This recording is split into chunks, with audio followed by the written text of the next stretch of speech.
මානව ධර්මතා අපෝ නිර්වචනය කරයි. අපි හැමෝම දන්න අපි මහජනතාවගේ මුදල් වලින් අපි අධ්‍යාපනය ලබලා තියෙන්නේ. ඒ වගේම අපිට නැටුම් ගෙවන්න මහජනතාවගේ මුදල් වලින්. ඒ නිසා අපි සංවේදී වෙන්න ඕනේ. අපි ගාවට වැඩ කරගන්න මිනිස්සුන්ට නොයෙකුත් තරාතිරම වල පුද්ගලයන් අපි එන මිනිස්සුන්ගේ මහජනතාවගේ ඒවටම අපි ප්‍රතිචාර දක්වන්න ගියොත් කවදාවත් අපිට රාජ්‍ය සේවකයන් හැටියට සේවය කරන්න හම්බෙන්නේ නැහැ. මම ප්‍රශ්නයක් අහුවොත් ඔබෙන් අපේ දැනට විවාහ වෙලා ඉන්න අයට තමන්ගේ බැඳීම් වලට ළමයිගේ බැඳීම් තිබෙනවා. ඒ බැඳීම් වලට හානියක් නොවි එක දවසක් දුන්නොත් මේ නීති රීති මොනාවත් නැතුව වික්කසාද වෙන්න කියලා ඉඩ දුන්නොත් කී දෙනෙක් වික්කසාද වෙයි? මම කම්කරු කොමසාරිස් ජෙනරාල් හැටියට කම්කරුවන් ගැන කතා කරේ නැත්නම් ඔවුන් ගැන කවියක් තීරුවේ නැත්නම් ඒක බරපතල අඩුවක් කියලා මම හිතනවා.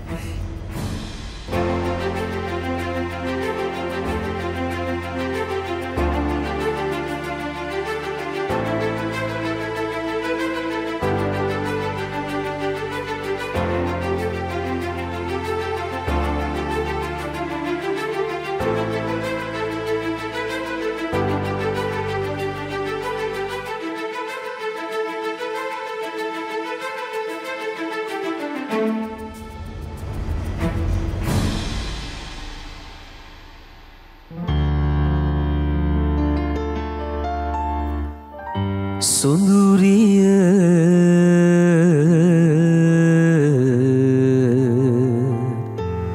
කාලය කොතරම් නපුරුද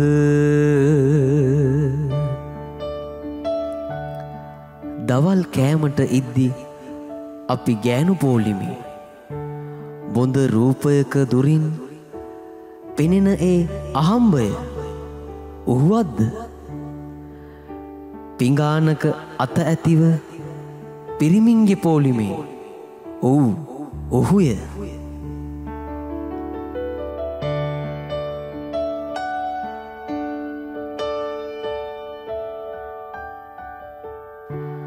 අද දවස මේ තරම් පුදුම වූ එකක් බව මගේ ඇඳ ළඟ ඉන්න යසවතීලට බිසෝනෝනලට කොහොමනම් කියන්නද?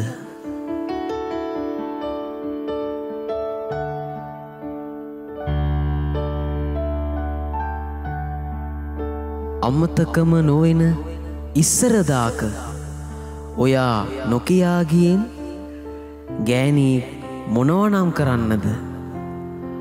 අදම බඳිමුයි කිව් යකඩ වගේ කටහඬක ඒ නිසා ජීවිතය ඇමිනුවෙමි. සුඳුරිය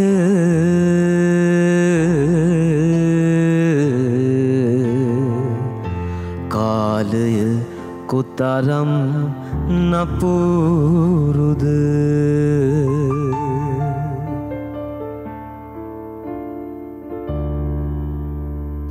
අයිබෝන් පෙරදිග දැනුම් සංකල්පයේ සිට විවිධ විෂය ක්ෂේත්‍ර ආවරණය වුණු දැනුම් පද්ධතියක් අපට තිබුණා ඈත අතීතයේ සිට.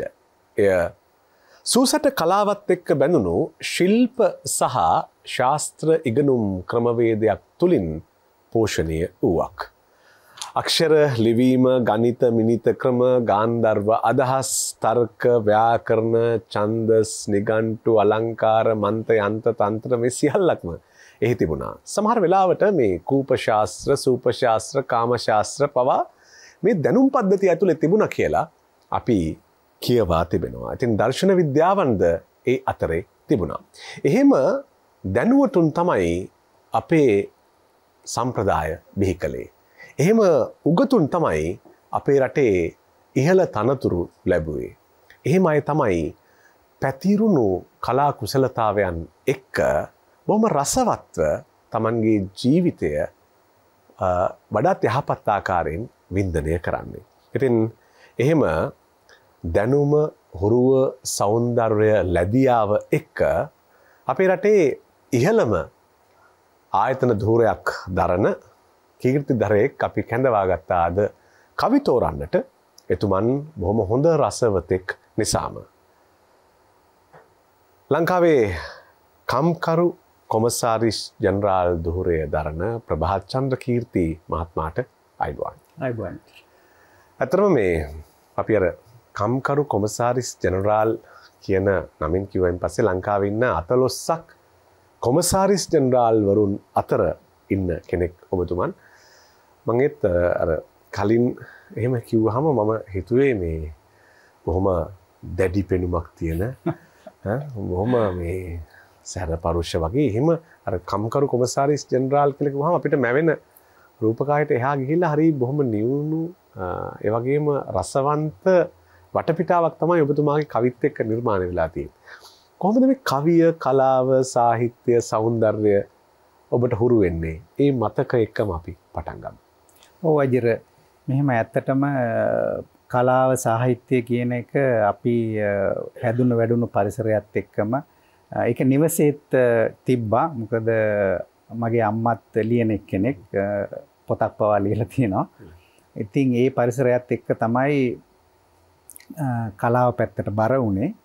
ඒකෙදි විශේෂයෙන්ම කියන්නට ඕනේ දැන් මම මුලින්ම උසස් පෙළ විෂයන් හදාරන්න ගණිත විෂය තමයි තෝරගත්තේ.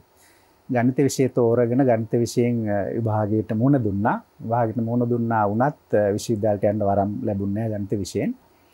ඉන්පස්සේ මට මාධ්‍ය ශාස්ත්‍රයට යන්න ආසාවක් ඇති වුණා. ඒ අනුව මම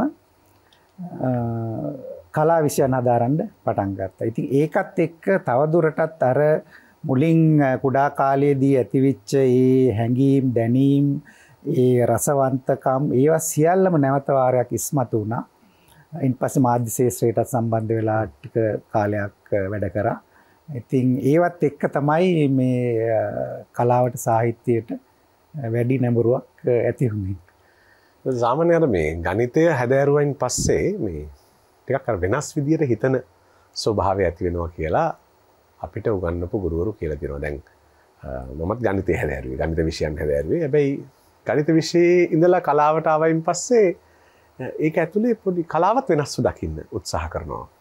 ඉතින් දැන් සාමාන්‍යයෙන් වෘත්තිකෙක් ඇයි කලාව එක්ක ජීවත් වෙන්න ඕන? වෘත්තිකෙක් ඇයි කවිය ලං කරගෙන කවියක් බලලා ජීවිතේ කියවන්න උත්සාහ කරන්නට ඕන? වජිර, ඇත්තටම අපි වෘත්තිකයේ වුණත් ඔබ අපි හැමෝම දන්නවා අපි මහජනතාවගේ මුදල් වලින් අපි අධ්‍යාපනය ලැබලා තියෙන්නේ. ඒ වගේම අපිට වැටුප් ගෙවන්නේ මහජනතාවගේ බදු මුදල් වලින්. ඒ නිසා අපි සංවේදී වෙන්න ඕනේ. අපි ගාවට වැඩ කරගන්න ඉන්න මිනිස්සුන්ට නොයෙකුත් තරාතිරම වල පුද්ගල වෙන අපි ඒ එන මිනිස්සුන්ගේ මහජනතාවගේ ඒවටම අපි ප්‍රතිචාර දක්වන්න ගියොත් කවදාවත් අපිට රාජ්‍ය සේවකයන් හැටියට සේවය කරන්න හම්බෙන්නේ නැහැ. ඒ නිසා අපි මං හිතන්නේ රජයේ සේවකයන් විශේෂයෙන්ම සංවේදී පුද්ගලයන් විය යුතුයි. කලාවට සාහිත්‍යයට වඩාත් ලං වෙච්ච එහෙම වුණොත් අපිට මං හිතන්නේ මීට වැඩිය සුමටව අපිට අපේ සේවය ලබා දෙන්න පුළුවන්. ඉතින් මං හිතන්නේ ඉතින් ඒක තමයි මූලිකත්වය ගන්න ඕනේ. අපේ සංවේදීකම, අපි මොන දේ වුණත් අපිට අපේ නීති රීති තියෙන්න පුළුවන්, චක්‍රලේඛ තියෙන්න පුළුවන්, අනපනක් තියෙන්න පුළුවන්. නමුත් අපි අපේ නියෝග ඒවා ක්‍රියාත්මක කරද්දී අපිට පුළුවන් නම් අපේ අතර තියෙන මානව බැඳීම්, මානව සම්බන්ධකම් ඒවා හරහා අර චක්‍රලේඛ නීති රීති මතම අපි යැපෙන්නේ නැතුව ඒ මානව සම්බන්ධතා උපයෝග කරගෙන අපිට ඒ දේවල් කරගන්න පුළුවන් නම් මං හිතන්නේ ඒක වඩාත්ම සුදුසුද. ඉතින් ඒකට අපි තුල සංවේදී හිතක් තියෙන්න ඕනේ. ඉතින් කලාව සාහිත්‍යයෙන් තමයි ඒ හිත වැඩි දියුණු වෙන්නේ. හොඳයි. අපි කවි තෝරන ගමනට යමු. දැන් අපි දන්නවා මුතු හදන්න බෙල්ලෙක් විඳින වේදනාව කොයිතරම්ද කියලා. ඉතින් මුතු පළඳින කෙනාට ඒක නොදැනෙන්නට පුළුවන්. මුතු ඇටයක් වගේ බැබලෙන්න ඕන නම් යම් පරිසරයක ආයතන පද්ධතියක ඔබතුමන් කියපු විදියට අර අමුතුවට හිතන මුතු වගේ දිලෙන මිනිස්සෙක් බවට පත් වෙන්නට ඕන. ඉතින් ඒ කලාව, කවිය, සෞන්දර්ය ගුණය හුරු ඔබ තෝරන පළවෙනි කවියටයි දැන් අපි එන්නේ. ඔව් අජිර.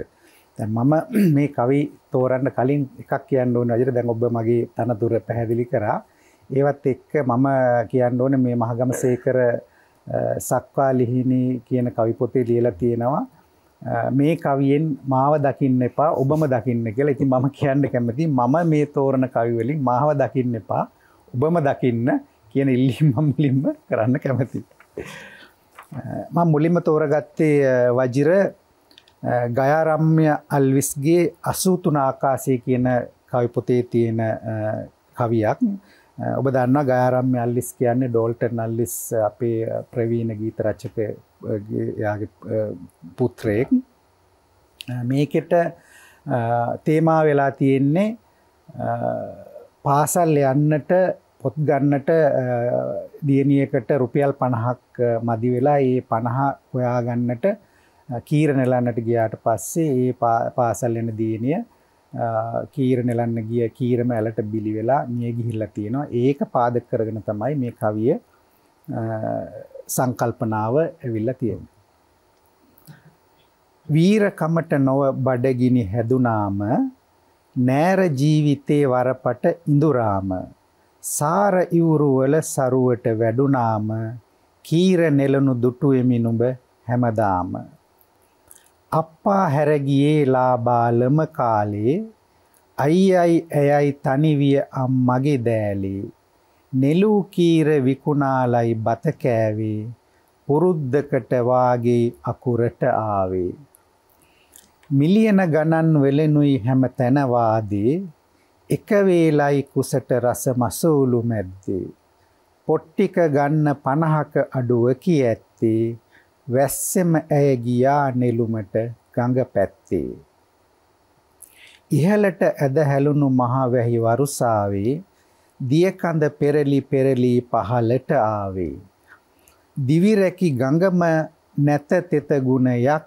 පෑවේ නෙළූ පලා ගිලිහි දිය බෙහි පාවේ ගඟ දිය පතුල යට දියණිය සංගවාන ගඟ ගලනවා මොකවත් නොම උණු ගාන කීර පඳුරු මත සරුවට දලුලාන විසුල කඳුළු බිඳු තිබුණා බබලාන. මේකේ කියන්නේ වජිර මේ ළමයා කීර නෙලන්න යන්නේ ඇත්තටම වීරකමක් කරන්න නෙවෙයි. යාළගේ බඩගින්න නිවා ගන්න, කුසගින්න නිවා ගන්න ඒ කීර නෙලලා තමයි කීර විකුණලා කීර නෙලලා තමයි තමන්ගේ බඩගින්න නිවා ගන්නේ. ඒ වගේම මේ පවුලේ පියා නැහැ. මොකක් හරි හේතුවක් නිසා පියා හැර ගිහිල්ලා පියා මිය ගිහිල්ලා හෝ එහෙම තත්ත්වයක් තියෙන්නේ. ඉතින් අම්මයි දියණියයි අයියයි තමයි පවුලේ ඉන්නේ. එහිදී මේකෙදි මෙයාලගේ ජීවිතේ දැන් මේක කියනවා නෑර ජීවිතේ වරපට ඉඳුරාම. ඒ කියන්නේ ජීවිතේ වරපට ජීවිතේ බැඳීම බැඳිලා තියෙන්නේ බන්ධනේ වෙලා තියෙන්නේ මේ බඩගින්නත් එක්ක. ඒකත් එක්ක තමයි මේ කීර නෙලන්න යන්නේ. එහිදී මෙයා මේක කියන නෙළූ කීර විකුණාලයි බත කෑවේ පුරුද්දකට වාගේ අකුරට ආවේ. ඒ කියන්නේ පාසල් යන්නේ පුරුද්දකට වගේ. දැන් අපේ වජිර තියෙනවා අධ්‍යාපනාඥා පනත අනුව අවුරුදු 16ක් වෙනකන් අනිවාර්යයෙන්ම පාසල් යන්න ඕනේ. ඒතකොට ළමයි පාසල් යනවා කැමැත්තෙන් උනන්දුවෙන් ඒ වගේ පාසල් යනවා. අපේ තියෙන මේ සංඛ්‍යා ලේඛන අනුව 98ක් විතර පාසල් යනවා. ඉතින් 102කට විතර වගේ පාසල් යන්න හම්බ වෙන්නේ නැහැ. ඒතකොට මේකෙදි මේ ළමයා පුරුද්දකට වාගේ තමයි අකුරට යන්නේ. එක ඒ වගේම කියනවා ඉතින් පොත් ටික ගන්න 50ක අඩුව ඊට පස්සේ ළමයාට පොත් ගන්න තමයි රුපියල් 50 අඩු වෙලා තියෙන්නේ. ඒකට මේ පොත් ගන්න රුපියල් 50 හොයා ගන්න තමයි කීර නෙලන්නට ගිහිල්ලා තියෙන්නේ. දැන් අපි දන්නවා දැන් ගංගා වල ගම් වතුර ඇති වෙනවා, ගංගා දෙගොඩ තලා ගලාගෙන යනවා. ඒතර මේවා සිද්ධ වෙන්නේ ඉහළට වැස්ස වහිනකොට තමයි පල්ලහැට ගම් වතුර හම්බ වෙන්නේ. ඉතින් දැන් අපි දන්නවා රත්නපුර පැත්තට වහිනකොට කළුතර පැත්ත උතුරලා යනවා. කැලණි ගඟ උතුරලා යනවා. ඒක තමයි මේ කියන්නේ ඉහළට ඇද හැලුණු මහ වැහි වරුසාවේ දිය කඳ පෙරලිලා පහළට ආවේ. ඉතින් පහළට ඒ දිය කඳ ආවේ. ඒ දිය කඳට ඒ ගඟ හින්දා තමයි. මොකද ගඟේ අපි දන්නවා දැන් මහා පරිමාණයෙන් කීර කොටු පවත්වාගෙන යන තැන්වල වුණත් ගඟ දෙපස ගංගා මිටියාවත්වල තමයි කීරකොටු පවත්වන්නේ. නැතු මේක එහෙම ව්‍යාපාරික මේ අරමුණකින් පවත්වාගෙන ගිය කීරකොටුවක් නෙවෙයි. ගඟ දෙපස ගඟේම ආධාරයෙන් ස්වාභාවික හැදුණු කීරකොටුවක් තියෙන. ඒ කීර වැවිලා තියෙන. ඉතින් ඒ කීර නිලන්න තමයි මේ දිනේ ගිහිල්ලා තියෙන්නේ. එතකොට ඒක තමයි කියන්නේ දිවිරැකි ගඟම නැතක් තෙත ගුණයක් පෑවේ. කියන්නේ ගඟ නිසා හැදිච්ච කීරවලින් මෙයාලා ජීවත් වුණා. ඒ ගඟම කිසිම තෙත ගුණයක් නැතුව මේ කීර දියඹෙහි පා කරලා මේ ළමයා ගඟ දියපතුල යට දියණිය සැඟෙව්වා. දියණිය ගඟ පතුල යට සැඟෙව්වා. ඉතින් මේක ඇත්තටම මේ අපි බැලුවට පස්සේ වගේ මේක ඛේද වාචකයක්. අපේ රටේ ළමයි ඉන්නවා 1 ලක්ෂ ගාණක් වැඩ කරන. ඒ ළමයින්ගෙන් 66ක් විතර පාසල් යන්නේ නැහැ. ඒ වගේම ළමාශ්‍රමයට දායක වුණු ළමයි තව 45000ක් විතර ඉන්නවා. ඒ ළමයින්ගෙන් 88ක් පමණ පාසල් යන්නේ නැහැ. ඒ වගේම වජිර මේක මේ ලංකාවට විතරක් නෙවෙයි ලෝකෙටම බලපාව ප්‍රශ්නයක්. ලෝකේ පුරා මේ වෙන විට මිලියන 160ක් විතර ළමයි ඉන්නවා මේ වගේ ඛේද වාචකයන් විතර ගොදුරුනේ. කියන්නේ පාසල් යන්න බැරුව තමන්ගේ ශ්‍රමයේ කැප කරගෙන ඒ වගේ වැඩ කටයුතු කරන. ඉතින් ඒ කියන්නේ පවුලේ ආර්ථිකයට බර දෙන ඒ ළමයි. ඉතින් ඒ ළමයි ගැන හිතලා තමයි මම මේ කවිය තෝරගත්තේ. අපි අපේ ළමයි වගේම අනිත් ළමයි ගැනත් හිතන්නට ඕනේ. අපිට එහෙම හිතන්නට පුළුවන් නම් මේ ළමයි මේ ඛේද වාචකෙන් මුදව ගන්නට අපිට හැකියාව තියෙනවා. මේක ඊළඟට වජිර ඔයාටවත් මටවත් තනියම කරන්න පුළුවන් දෙයක් නෙවෙයි. මේක මුළු සමාජෙම වගකීමක් වෙනවා. ඒ හින්දා ඒ සමාජ වගකීම ගැන කතා කරන්න, මතු කරන්න ඒ අදහසින් තමයි මේ කවිය මම තෝරගත්තේ. ඒකටම ගැලපෙන ගීතය තමයි සුදු නෙළුමකෝ සොරබර වැවේ කියන ඒ වගේම අත්දැකීමක් එක්ක ඇසුරෙන් රත්නශ්‍රී විජේසිංහ අපේ ඒ ගීත රචකයා ලියපු ඒ ගීතය තෝරගත්තා. හොඳයි. ගයරම් ඇල්විස් අපි දන්නේ රූපවාහිනියේ නිෂ්පාදකයෙක් විදියට අපේ වෘත්තියේදී. හැබැයි ඔහු එය ඉක්මවා ගිය ගීත රචකයෙක්, කවියෙක්, ඒ වගේම බොහොම දක්ෂ නිර්මාණකරුවෙක්, ඒ වගේම අලුත් සිතුවිලි ඇත්තෙක් ඔහුවත් මතක් කරලා අපි යනවා පළවෙනි කවියේ පළවෙනි ගීතය අහන්න. ආනන්ද පද්මසිරි ප්‍රමුඛ කුරවි සංගීත කණ්ඩායම සංගීතය සපයන්නේ ඉන්දුනාත් නන්දසිංහගේ සංගීත අධ්‍යක්ෂණය. විශාරද රුවින්ද සත්සර සහ විශාරද සුදිනි සින්දවි අද වී ගායනට එකතු වෙනවා. අපි යනවා පළවෙනි කවියේ පළවෙනි ගීතය.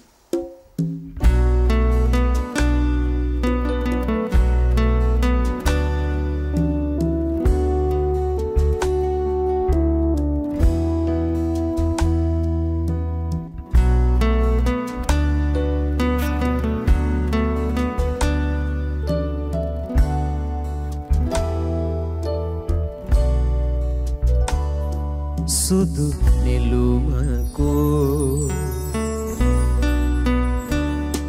සුදු නෙළුමකෝ සොරබොර වැවේ මල් සුවඳ දුන් මහියංගනේ උන් පෝයදා පාලෝස්වකේ මල් නෙලා විකුණු පන්සලේ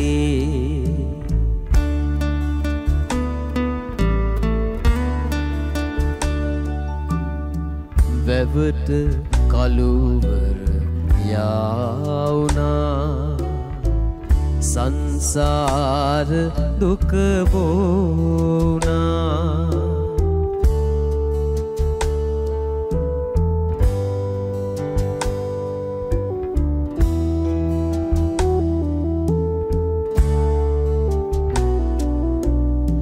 වැවට කළුවර යාවුනා සංසාර දුක බෝනා නිලු මල්මිට ඉහිරුණා එහා යුරට පාවුනා සුදු නෙළුමකෝ සොරබොර වැවේ මල් සුවඳ දුන් මහියංගනේ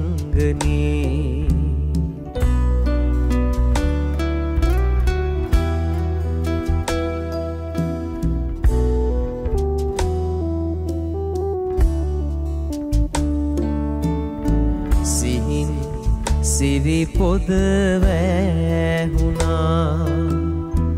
යූර දෙකෝ පුල සේදුනා සුදු නෙළුම් මල දැස පියවි මෙහා යූරක පාවුනා සුදු නෙළුමකෝ සොර බොර වැවේ මල් සුවඳ දුන් මහියංගනී පුන් පෝයදා පාලෝස්වකේ මල් නෙලා විකුණු පන්සලේ සුදු නෙළුමකෝ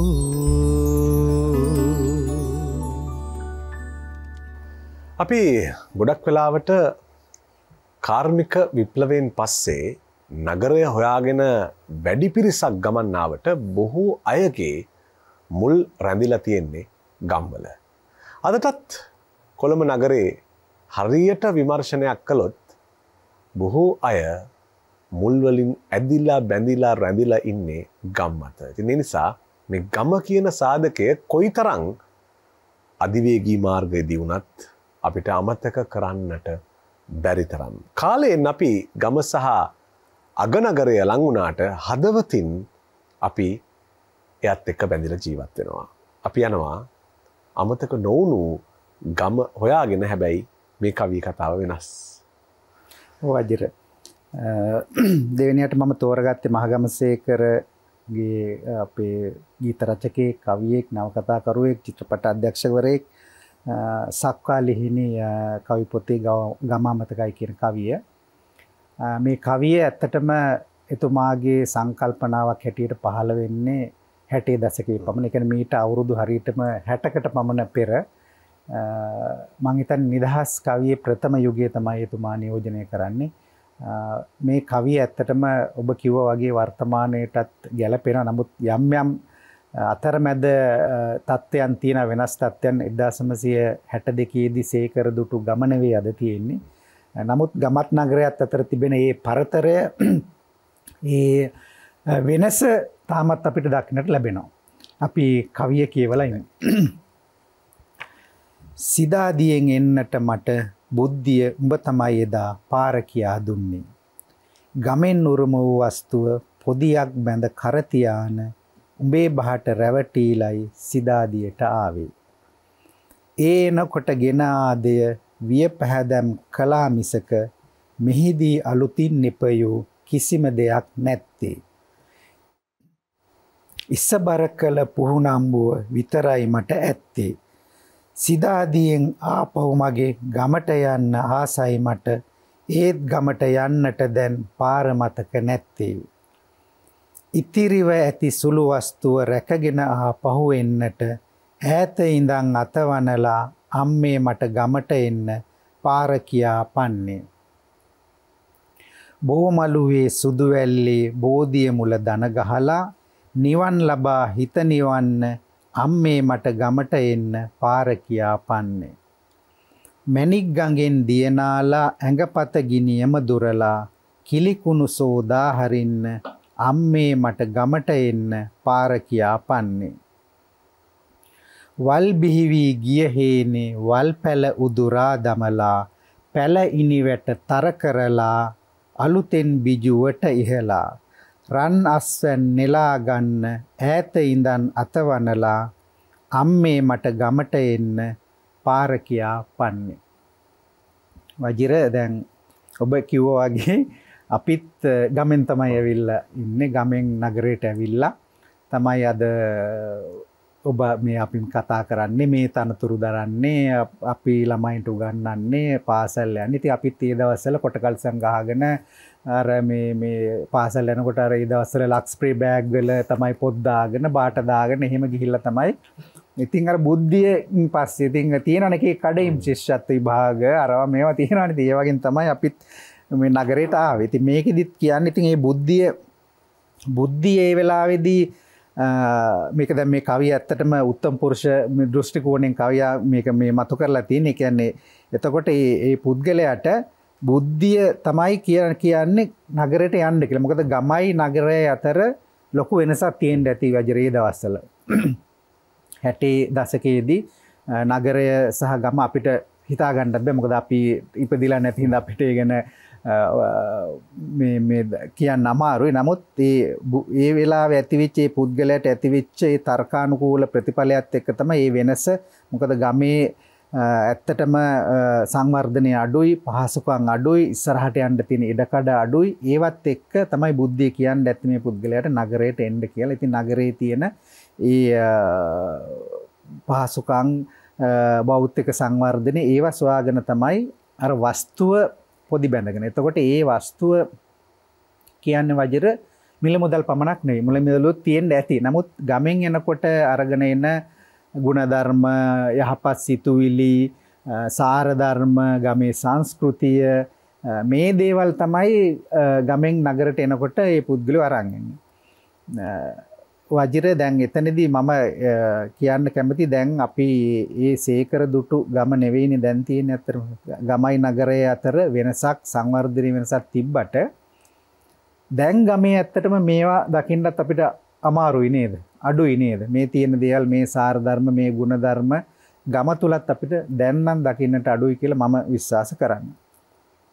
එතකොට මේ ගමෙන් නගරයට එනකොට රැගෙන ආපු දේවල් සියල්ල වියදම් කරනවා. මොකද නගරේ රැඳෙන්න ඕන නම් නගරේ තියෙන තරඟකාරීත්වයට මුහුණ දෙන්න ඕනේ. ඉහළට යාමට තියෙන ඒ දේවල් වලට මුහුණ දෙන්න ඕනේ. ඒවට මුහුණ දෙමින් සිටින විට අර ගමෙන් රැගෙන ආපු සාර ධර්ම, ගුණ ධර්ම ඒවා ඔක්කොම අයින් කරන්න වෙනවා නගරේදී ජීවත් වෙනකොට. ඉතින් ඒවා තමයි දැන් එයා කියන්නේ ඒ එනකොට ගෙන ආදී වියපහදම් කළා මිසක අලුතෙන් කිසිම දෙයක් හම්බෙලා නැහැ. කියන්නේ ඒවා වියදම් කරා අලුතෙන් කිසිම දෙයක් හම්බුන්නේ නැහැ. අලුතෙන් ඉතින් හම්බෙන්න ඇත්තේ යාට මේ නගරේ තියෙන භෞතිකව ඇතිවෙච්ච සංවර්ධනය වුණ දේවල්. දැන් නගරේ ටික කාලයක් ඉන්නකොට ආපහු ගමට යන්න හිතෙනවා. නගරේ දැන් එපා වෙනවා. නගරේ තමන්ට ජීවත් වෙන්නට හුරු නැති ගතියක් දැනෙන්නට පුළුවන්. තමන්ට ඒකෙදි තමන් නිකන් විලෝපිතයෙක් වගේ දැනෙන්නට පුළුවන්. ඒ නිසා ආපහු එයාට ගමට යන්නට හිතෙනවා. නමුත් ගමට යන්න හිතුවට එයාට ගමට යන්න දැන් පාර මතක නැහැ. ඒ කියන්නේ ගමට යන්න හිතුවත් වජිර ගමට යන්න බෑ. අපිටත් එහෙම අපි දැන් ගමට යන්න, ගමේ ජීවත් වෙන්න, ගමේ ඇලේ දොලේ නාන්න, ඒ දේවල් වලට අපි කැමැත්තෙන් හිටියත් අපිට දැන් පාර මතක නෑ. මොනතරම් හයිවේ අධිවේගී මාර්ග තිබුණා වුණත් අපිට යන්න විදිහක් නෑ. අපි බැඳිලා ඉන්නේ දැන් නගරෙත් එක්ක බැඳිලා ඒ බන්ධනයක් ඇති වෙලා ඉන්නවා. ඒක තමයි සේකරත් කියන්නේ ගමට යන්නට පාර මතක නෑ කියන එක. ඉතිරිව ඇති සුළු වස්තුව රැකගෙන ආපහු කියන්නේ පොඩ්ඩක් හරි ඉතුරු වෙලා දැන් අපි අතරේ තියෙන අපේ සංස්කෘතිය, අපේ ආගමික පසුබිම මේවත් එක්ක අපේ මිනිස්සු තුල යම් යම් ගුණධර්ම තියෙනවනේ වජිර. ගමේ වුණත් නගරේ වුණත් මිනිස්සු තුල යම් යම් මේ සාර ධර්ම ඉතුරු වෙලා තිබෙනවා. ඉතින් ඒ ඉතුරු වෙච්ච ටික අරගෙන ආපහු යන්න තමයි මෙයා අහන්නේ. ඉතින් ගමයි නගරයයි අතර පුතා ඉන්නකොට දැන් අපි දන්නවා වජිර අපේ අතීත પરම්පරාව නියෝජනය කරන්නේ අපේ අම්මලා තාත්තලා. ඒතකොට මේ අම්මට තමයි ආපහු කියන්නේ. මොකද මේ දෙක අතර පාලමක් හදන්න කියනවා වගේ. මට ගමට එන්න ගමයි පුතයි අතර පාලමක් හදන්න කියලා අම්මගෙන් තමයි ඉල්ලීම කරන්නේ. අම්මට තමයි ඒ දේ කරන්න පුළුවන්. මොකද අපි දන්නවා ඕනෑම වැරද්දක් අපි කරාට පස්සේ අපේ අම්මා ඒ වෙනුවෙන් පෙනී හිටිනවා. අම්මට තමයි පුළුවන් මේ ළමයාගේ පුතාගේ වැරද්ද හදන්න, නිවැරදි කරන්නට. ඒක තමයි මෙතනදිත් කවිය ඉස්මතු කරන්නේ. අම්මේ මට ගමට එන්න පාර කියාපන්නේ. ඒ වගේම ගමේ බෝමළුවේ පන්සලේ ඒ කියන්නේ දැන් ඒ අම්මා ජීවත් වෙන පරිසරය. ඒතකොට අම්මා ජීවත් වෙන පරිසරයේදී ඒකෙදි නිවන් ලබන්න. මොකද ඒ පරිසරයේදී වජිර නගරයට වැඩි නගර පරිසරයේදී අපිට දැනෙන භෞතික සංවර්ධනය, භෞතික දේවල් නෙවෙයි අපේ ආධ්‍යාත්මික පරිසරයේදී දැනෙන. ඉතින් ඒ ආධ්‍යාත්මික පරිසරයේ හැඩරුව තමයි කවිය ඉස්මතු කරන්නේ. මොකද සාමාන්‍යයෙන් සීකරගේ බොහෝ කවිවල වජිර තිබෙනවා එයා ගේ මේ භෞතික පැත්තට වැඩි ආධ්‍යාත්මික පැත්තට යන එහෙම ඒ පැත්තට යන ගතියක් තමයි තිබෙන්නේ. ඉතින් මේ මෙතනදිත් ඉස්මතු වෙන්නේ ඒක. ඒ ඉස්මතු වෙලා භෞතික සංවර්ධනයට වැඩිය ආධ්‍යාත්මික සංවර්ධනය තමයි ඉස්සරහට එන්නේ. ඒක තමයි වඩාත්ම වටින්නේ. ඒකේ තමයි වටිනාකම් තියෙන්නේ කියන එක තමයි මෙතනදී කවිය මතු කරන්නේ. ඒක තමයි මණික් ගඟෙන් දිය නාලා ඇඟපත ගිනියම දුරලා කියන්නේ තමන්ගේ තියෙන වැරදි දේවල් තියෙන නගරේදී තමන්ට උරුම වුණු තමන් කරන ලද වැරදි දේවල් තියෙනවා නම් ඒවා වලින් මිදිලා ඒවා වලින් ඉවත් වෙලා පිරිසුදු වෙලා නිවැරදි කරගෙන ගමට යන්න ඕනි කියන එක තමයි කියන්නේ. ඒ වගේම වල් බිහි ගිය හේනේ වල් පැල උදුරා දමලා. ඒ කියන්නේ මේකේ ඇත්තට මෙතන ලස්සනට මේ උපමා රූපක ලස්සනට භාවිතා කරලා තියෙනවා. මේ වල් බිහි ගිය හේන කියන්නේ වජර හිතේ නොයෙකුත් වැරදි කරලා අපේ හිත තුල නොයෙකුත් හිත දූෂණය වෙලා වැරදි සිතුවිලි ඇවිල්ලා ඒවත් එක්ක ඒ තියෙන වල් පැල ඒවා ගලවලා දාන්න ඕනේ කියලා තමයි කියන්නේ. ඒවා ගලවලා දාලා පැල ඉනිවට තරකන කියන හිත වටා අපේ හිත ඈතට යන්නේ නැති වෙන්න හිත ආපහු වැරදි දේවල් කරන්නේ නැති වෙන්න හිත ආපහු භෞතික සංවර්ධනයට පමණක් යන්නේ නැති වෙන්න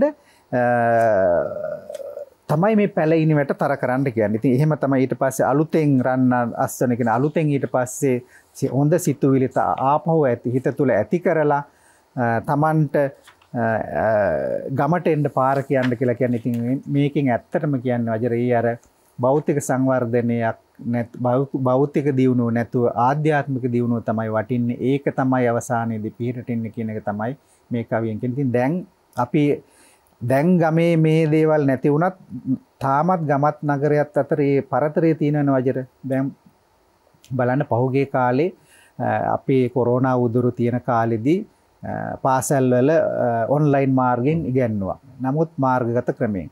එතනදී අපි දැක්කනේ මේ ගම්වල අම්මලා තාත්තලා ගස් උඩ නැගලා ගල් උඩ නැගලා කණු බැඳලා තමයි sannivedana පහසුකම් සලසගත්තේ. නමුත් නගරය තුල ඒවා නොමැති පිරිසක් හිටියා වුණත් නගරය තුල ඒවා තිබෙනවනේ. නමුත් අර පරතරයේ තිබුණත් තාමත් ගමයි නගරය අතර වෙනස තියෙනවා. භෞතිකව වෙනස තියෙනවා.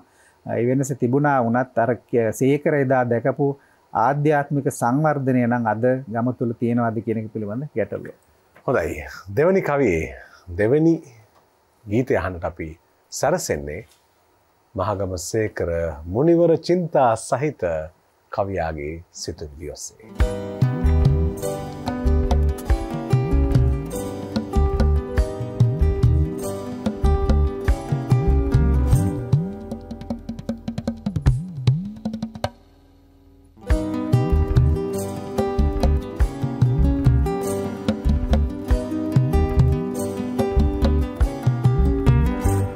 මට ගමට එන්න කුරුළු පිහාටුවක් එවන්න පොඩි මල්ලි අතේ අනේ යම් කුරුළු පිහාටුවක් එවන්න මට ගමට එන්න කුරුළු පිහාටුවක් එවන්න පොඩි මල්ලි අතේ අනේ යම් කුරුළු පිහාටුවක් එවන්න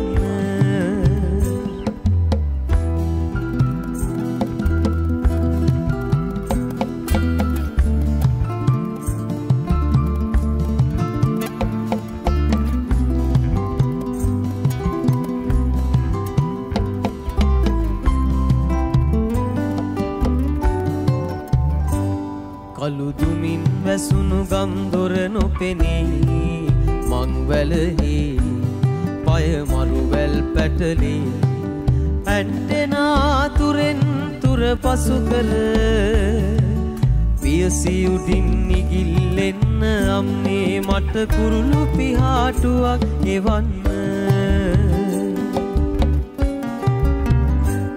මට ගමට එන්න කුරුළු පිහාටුවක් එවන්න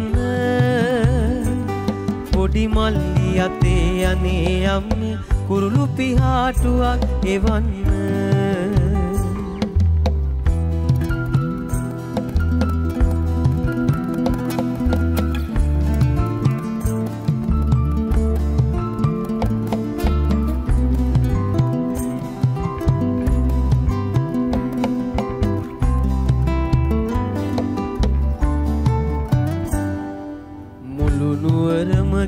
හිතත් සැනකෙලියයි හිස බරයි මගේ හද මිට කකියයි එන 15ක පොයදාට හඳ වාගේ ඔබ දකින්න අම්මේ මට කුරුළු පිහාටුවක් එවන්න මට ගමට එන්න කුරුළු පිහාටුවක් එවන්න පොඩි මල්ලි අතේ අනේ අම්මේ කුරුළු පිහාටුවක් එවන්න මට ගමට එන්න කුරුළු පිහාටුවක් එවන්න පොඩි මල්ලි අතේ අනේ අම්මේ කුරුළු පිහාටුවක් එවන්න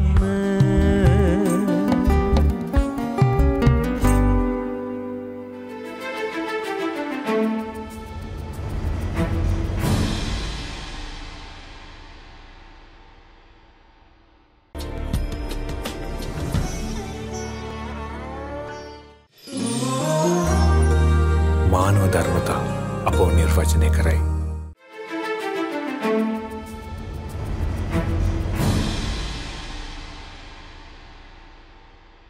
අද අපි කවි 10ට ගී 10ක් වැඩසටහනේ කවි තෝරමින් ඉන්නේ කම්කරු කොමසාරිස් ජෙනරාල් ප්‍රභාත් චන්ද්‍රකීර්ති මහත්මයා එක්ක. එතුමන් කවි තෝරා දෙමින් අපිව රසවත් කරමින් යන ගමනේ ඊළඟ කවියටයි අපි ගමන් කරන්නේ. අතරම ආදරය කියලා කියන්නේ අපි උපතින්ම අරගෙන ආපු හැඟීමක්.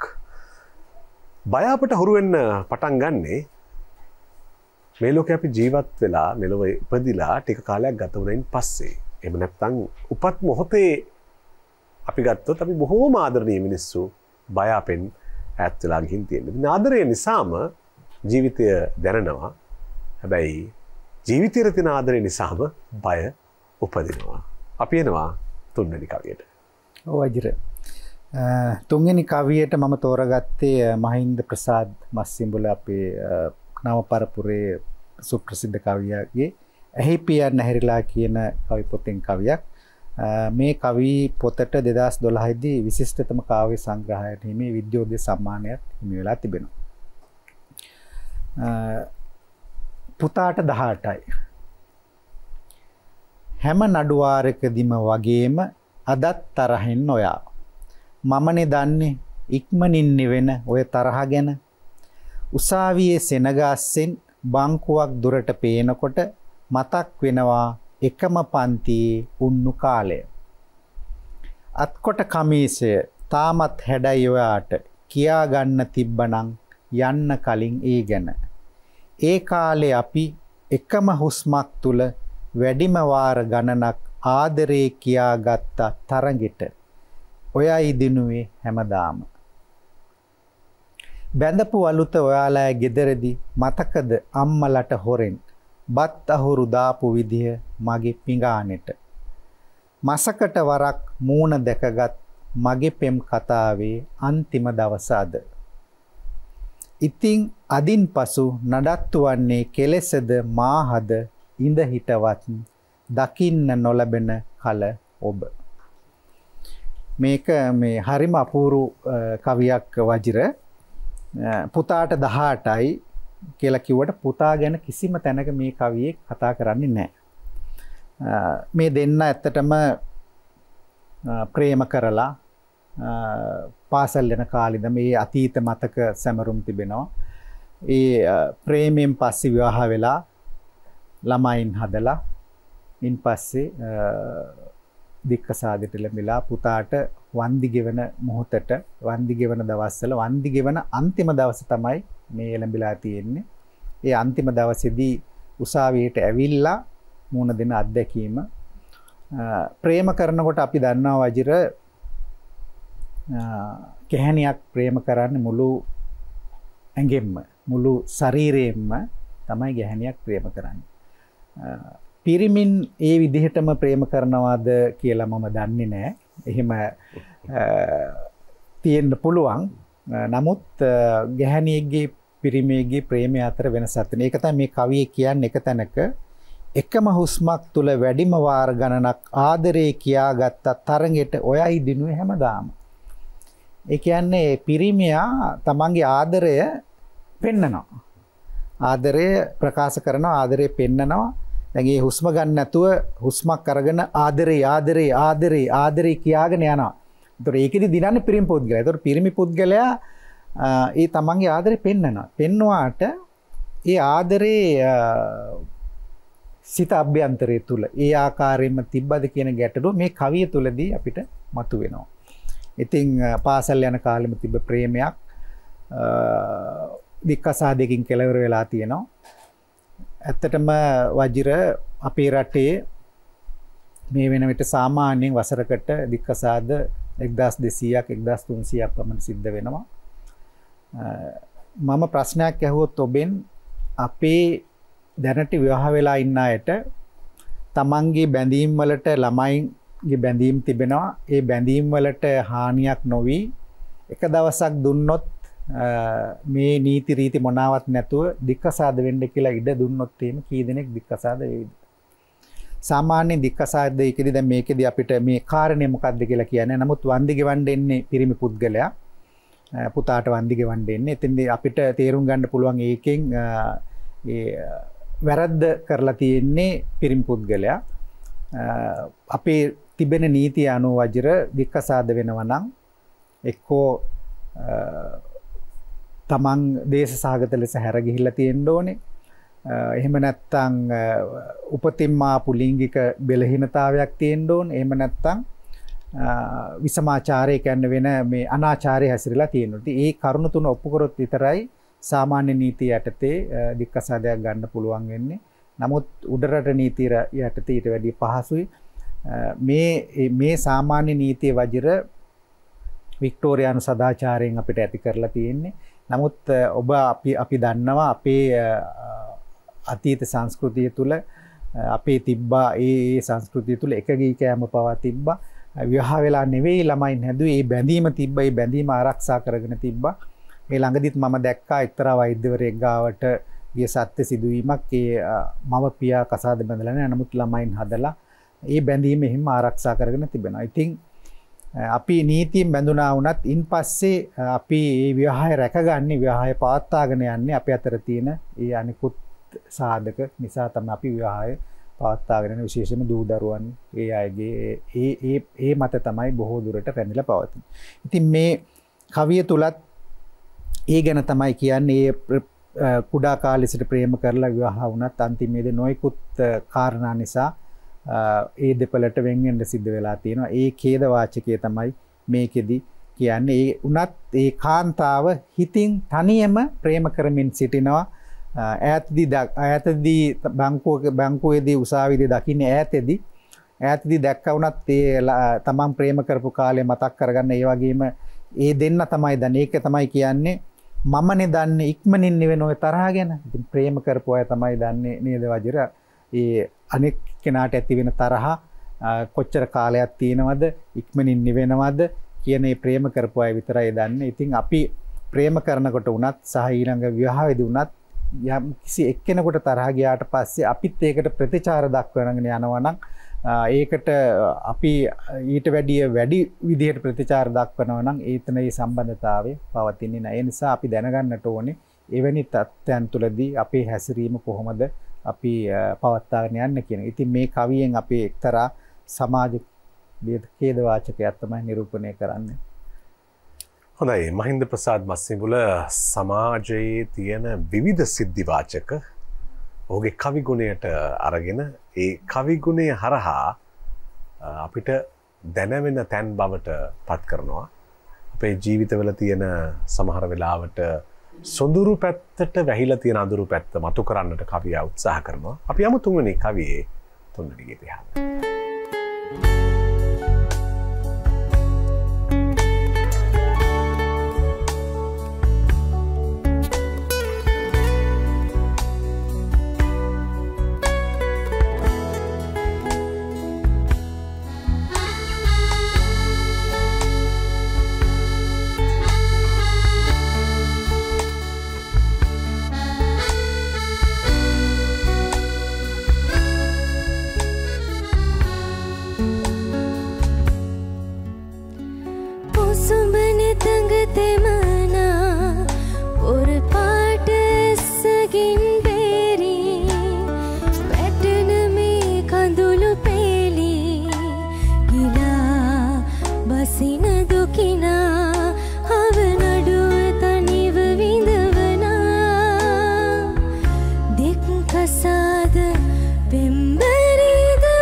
දුකක් දැනී දැනී නිරුත්තර රැය පුරා හැඬුම් වැළපුම් නැසී සොඳුර නුඹ හඬනවාද කියා ඔබ ඇහුවේ නෑ සමසුනේ ළඟින් හිඳ මට කියා දෙන්න උසුඹන තඟ තෙමනා වොර පාට ඇස්සකින් බේරී වැටෙන මේ කඳුළු පෙළී ගිලා බසින දුකිනා අවනඩුව තනිව විඳවනා දෙක් කසාද පෙම්බරීද මං දෙක් කසාද පෙම්බරීද මං සාමාන්‍යයෙන් මේ සතොස කියලා අපි කිව්වහම එක පාරටම අපිට මතක් වෙන්නේ සන්තෝෂය කියලා කෙනෙක්ට කියන්න පුළුවන්. හැබැයි තවත් කෙනෙකුට සතොස කියලා කියපු ගමන් සම්පකාර තොග සංස්ථාව මතක් වෙන්න පුළුවන්. ඉතින් අපි ඕනම දෙයක් කියවන විදිය සහ කියවන මොහොත අනුව අපේ බලාපොරොත්තු අනුව ඒ වචනාර්ථය වෙනස් වෙනවා. මෙන්න මේ කවියෝ ඊටාම සූක්ෂම විදියට මේ මිනිස්සුන්ගේ මේ හැඟීම් අල්ලා ගන්නවා. කියවන තැන කියවන විදිය ඊටාම සූක්ෂම පැටලි සහගත ස්වරූපයෙන් කවියට අරන් ඇවිල්ලා ඔහුට අවශ්‍ය අදහස සංගවා කියන්න උත්සාහ කරනවා. මේ වගේ ඊටාම සූක්ෂම කවිතාවක් තියෙන කවියෙක් ප්‍රභාත් චන්ද්‍රක්‍රීති මහත්මයා අපට මුණ ගස්වනවා 4 වෙනි කවියේදී. ඔව් වජිර 4 වෙනියට මම තෝරන්නේ ලක්ෂාන්ත අතුපෝරලගේ නව පරපුරේ ඔබ කිව්වා වගේ තාමත්ම මනා පරිචයක් සහිත කවියෙක්. සමහර කමඨහන් කියන කවිපතේ තිබෙන කවියක්. මේ කවියේ මාතෘකාවෙන්ම අමුතු හැඩයක් කවියට ගෙනලා දීලා තියෙනවා. වැසි පොදත්සේ නොසිතූ මොහොතක දැල්ලුණු තවරා දෑසේ සිනාවක සීතල කියා යන්නයි එදා ආවේ නුඹ දුරක යන බව. තුරකින් තුරකට ඉගිලෙන පැයක් වරුවක් රැයක් වුණත් නවතින කිරිල්ලියකගේ තෙමුණු තටු පිරිමැද කළු කුරුල්ලෙකු වී සිටියා නුඹ. පවුල් දෙවොලේ ජීවිත පෙරහරේ දල ඇතා වූ නුඹ කනේරු මලක් ළඟ දන නැමුවා පුදුමයි. කොහොමත් පුදුමයක් තමයි ප්‍රේමය. කසුකුසු විස පෙදෙසින් අවමන් ගාලින් දුර අලුත් ආල නුවරකට යන බවයි එදා කීවේ මා බදාගෙන.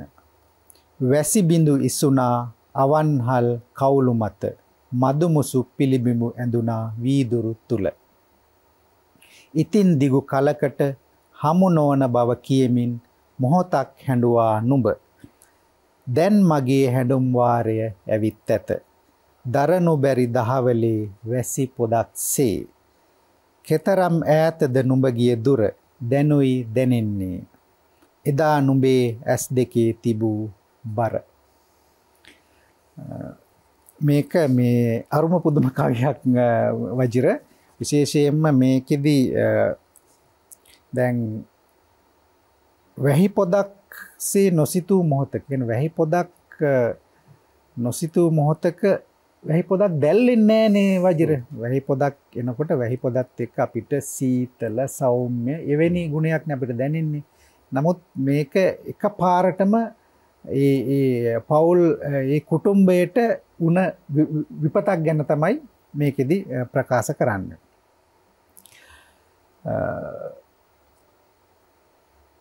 එකපාරම ඇවිල්ලා නොසිතූ මොහොතක යම් කිසි හිතා ගන්නට බැරි පණිවිඩයක් දුන්නට පස්සේ කාන්තාව වික්ෂිත භාවයට පත් වෙනවා, පුදුමයට පත් වෙනවා.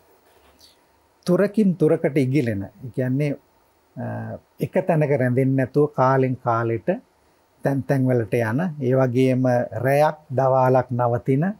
ඒ කියන්නේ එහෙම නිදහස්සේ ඉන්න කිරිල්ලියක් ළඟ තමයි මේ බිරිඳගේ ස්වාමියා නැවතිලා තියෙනවා. ඉතින් ඒකත් එක්කම ඒ පවුලේ සාමාන්‍යයෙන් පවුල් දේවලේ ජීවිත පෙරහැර කියන්නේ පවුලේ ඉන්න ප්‍රධානතම පුද්ගලයා තමයි ඒ පවුලේ ඉන්න පියා.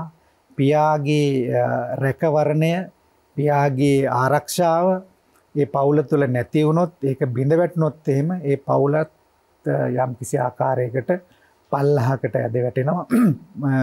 පවුලත් බිඳ වැටෙන්න ඒ මූලික හේතුවක් වෙනවා. ඉතින් මේ පවුලේ දලඇතා කියන්නේ පෙරහැරක දලඇතාන් ඉස්සරහින් යන්නේ වජිර. මේ පෙරහැරේ කරඬුව කරේ තියාගෙන පෙරහැරට මඟ පෙන්වගෙන ඒ පෙරහැරට ගාම්භීරත්වයක් ආරෝපණය කරගෙන ඉස්සරහින් යන්නේ දලඇතා. ඉතින් පවුල් දෙවලේ දලඇතා දන නමලා තියෙනවා කනේරු මලක් ළඟ.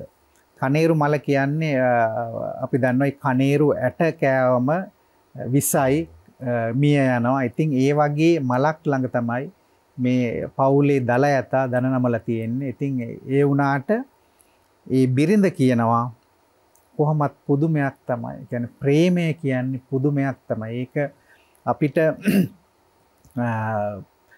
මෙන්න මේකයි කියලා කියන්න අමාරු වෙනවා වජිර. අපි මොනතරම් තරාතිරමක හිටියා වුණත්, මොනතරම් ඉහළ තැන්වල සිටියා වුණත්, ඒ මොන පෞල් පසුබිමක සිටියා වුණත් ප්‍රේමයක් ළඟ ඕනෑම එක්කෙනෙක් දන නමන. ඒ කියන්නේ ඩයනා කුමාරිය වුණත්, රජ කුමාරියක් වුණත් අන්තිමට ප්‍රේමයේ ළඟ දන නමලා රජමාලිගාවෙන් යනවානේ. ඉතින් ඒ වගේ අපිට අතීතයේ ඕන තරම් එඩ්වඩ් කුමාරයා, අපේ ප්‍රමිලා බිසව, ඉතින් ඒ වගේ අපිට ඕන තරම් කතා තියෙන අතීත කතාත්. ඉතින් ඒ ප්‍රේමය කියන්නේ මහ පුදුමිතක.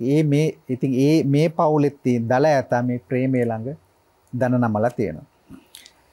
එහෙම ප්‍රේමවල් ඇති වෙනකොට වජිර දැන් මේකෙදි මම කැමති නෑ ඒ එහෙම ඇති වෙන ප්‍රේම සම්බන්ධතාවලට අපිට බොහෝ විට මාධ්‍ය මගින් දක්නට අහන්නට ලැබෙන්නේ අනියම් ප්‍රේමය මේ ඒ වගේ එහෙම වචන. නමුත් මම ඒ වචනේ භාවිතා කරන්න මම කැමති නෑ. මම කියන්න කැමති මේක ඒ පුද්ගලයාට ඇවතුණු තවත් ප්‍රේමයක්, නැත්තම් දෙවෙනි ප්‍රේමයක් වෙන්න පුළුවන්. ඒ වගේ ප්‍රේම සම්බන්ධතා ඇති වෙනකොට අවමාන, ගැරහුම් ඒවා ස්වාභාවිකවම අපේ සමාජය තුලින් එනවා. මොකද අපේ සමාජය මෙවැනි සම්බන්ධතා පිළිගන්නේ නැහැ. එවැනි ප්‍රේමයන් වලට හැම වෙලෙම ගරහන විදිහට තමයි කටයුතු කරන්නේ. ඉතින් මේ කවියේ මේ පුද්ගලයාටත් ඒ தත්ත්වෙටම මුණ දෙන්න සිද්ධ වෙලා තියෙනවා. කසුකුසු අවමන් ඒවට මුණ දෙන්න සිද්ධ වෙලා තියෙනවා. එතකොට ඊට පස්සේ වෙන්නේ වජිර හඬා වැළපෙන දුක් දෝමනස්යන් ඒවට මුණ දෙන්න සිද්ධ වෙනවා. එහෙම නැත්නම් ඊළඟට මදු විතින් හිස්සිත සනසා ගන්න පුරුදු වෙනවා. ඒක තමයි කියන්නේ අවන්හල් කවුළු මත මදු මුසු පිළිඹු ඇඳුනා වීදුරු තුල. එහෙම වුණත් ඊන් පස්සේ මේ සැමියා බිරිඳට කියනවා මම යනවා දුර ආල නුවරකට යනවා කියලා තමයි කියන්නේ. ඉතින් ඒ යන වෙලාවෙත් මං හිතන්නේ මේ වගේ බිරිඳ බොහොම උපේක්ෂා සහගතව මේ තත්ත්වෙට මුහුණ දීලා තියෙනවා. ඒ අවස්ථාවේදී ඒ තත්ත්වෙට මුහුණ දීලා ස්වාමියාට සමුදීලා තියෙනවා. නමුත් පස්සේ තමයි ඇයට ඒ වේදනාව දැනෙන්නේ. පවුලේ ඒ දලඇතා නැති වුණාට පස්සේ ඒ බර කොහොමද කියලා ඒ වෙලාවේ දැනුන්නේ නැතුණාට පස්සේ තමයි ඒ බර දැනලා තිබෙන්නේ. ඒ වගේම තමන්ගේ සැමියටත් මොනතරම් වේදනාවක් දුකක් දැනෙන්න ඇද්ද කියන එකත් ඉන් පසුව තමයි විරින්දට සිටින්නේ. ඉතින් මේක ඊටාත්ම මනරම් ආකාරයකට ලක්ෂාන්ත අතුකෝරාල කවියට නංගලා තියෙනවා. මේකට අපි තෝරගත් ගීතය අපි ඊළඟට අහලා ඉන්නවා. ඇස්වලට විවිධ කතා තියෙනවා. දිලිසෙන ඇස් කියන කතා වගේම නිදිබර ඇස් කියන කතාද අපට නිතර හමු වෙනවා. ඒ වගේම හැඬුම් බර මොහොතවල් ආවයින් පස්සේ ඇස් අග කඳුළු කියන කතා තමයි ගොඩක් වෙලාවට අපට තදින් දැනෙන්නට පටන් ගන්න. හතරවන කවියේ හතරවන ගීතය මේ.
बस गया।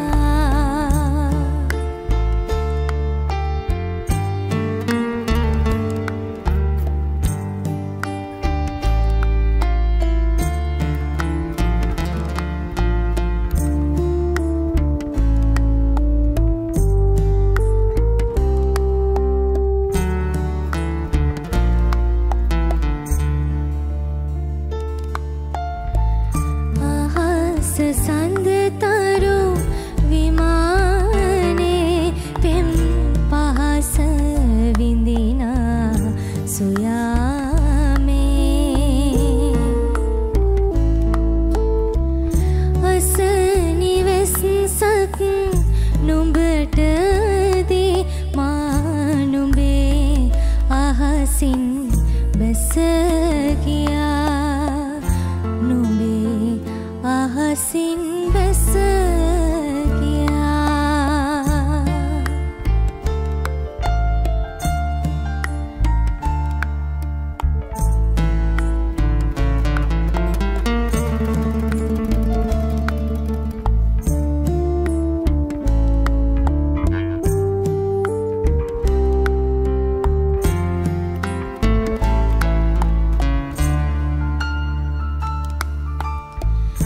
लियो पिम के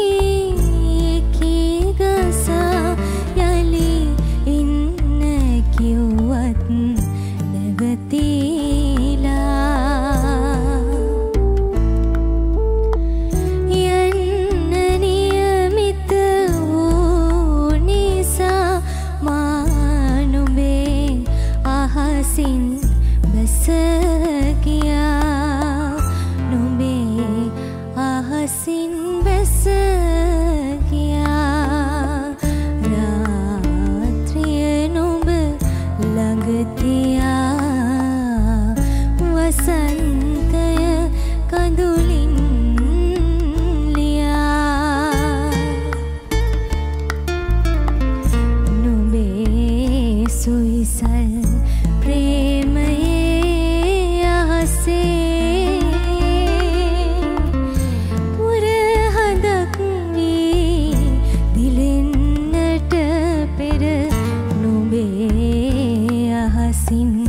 बस गया।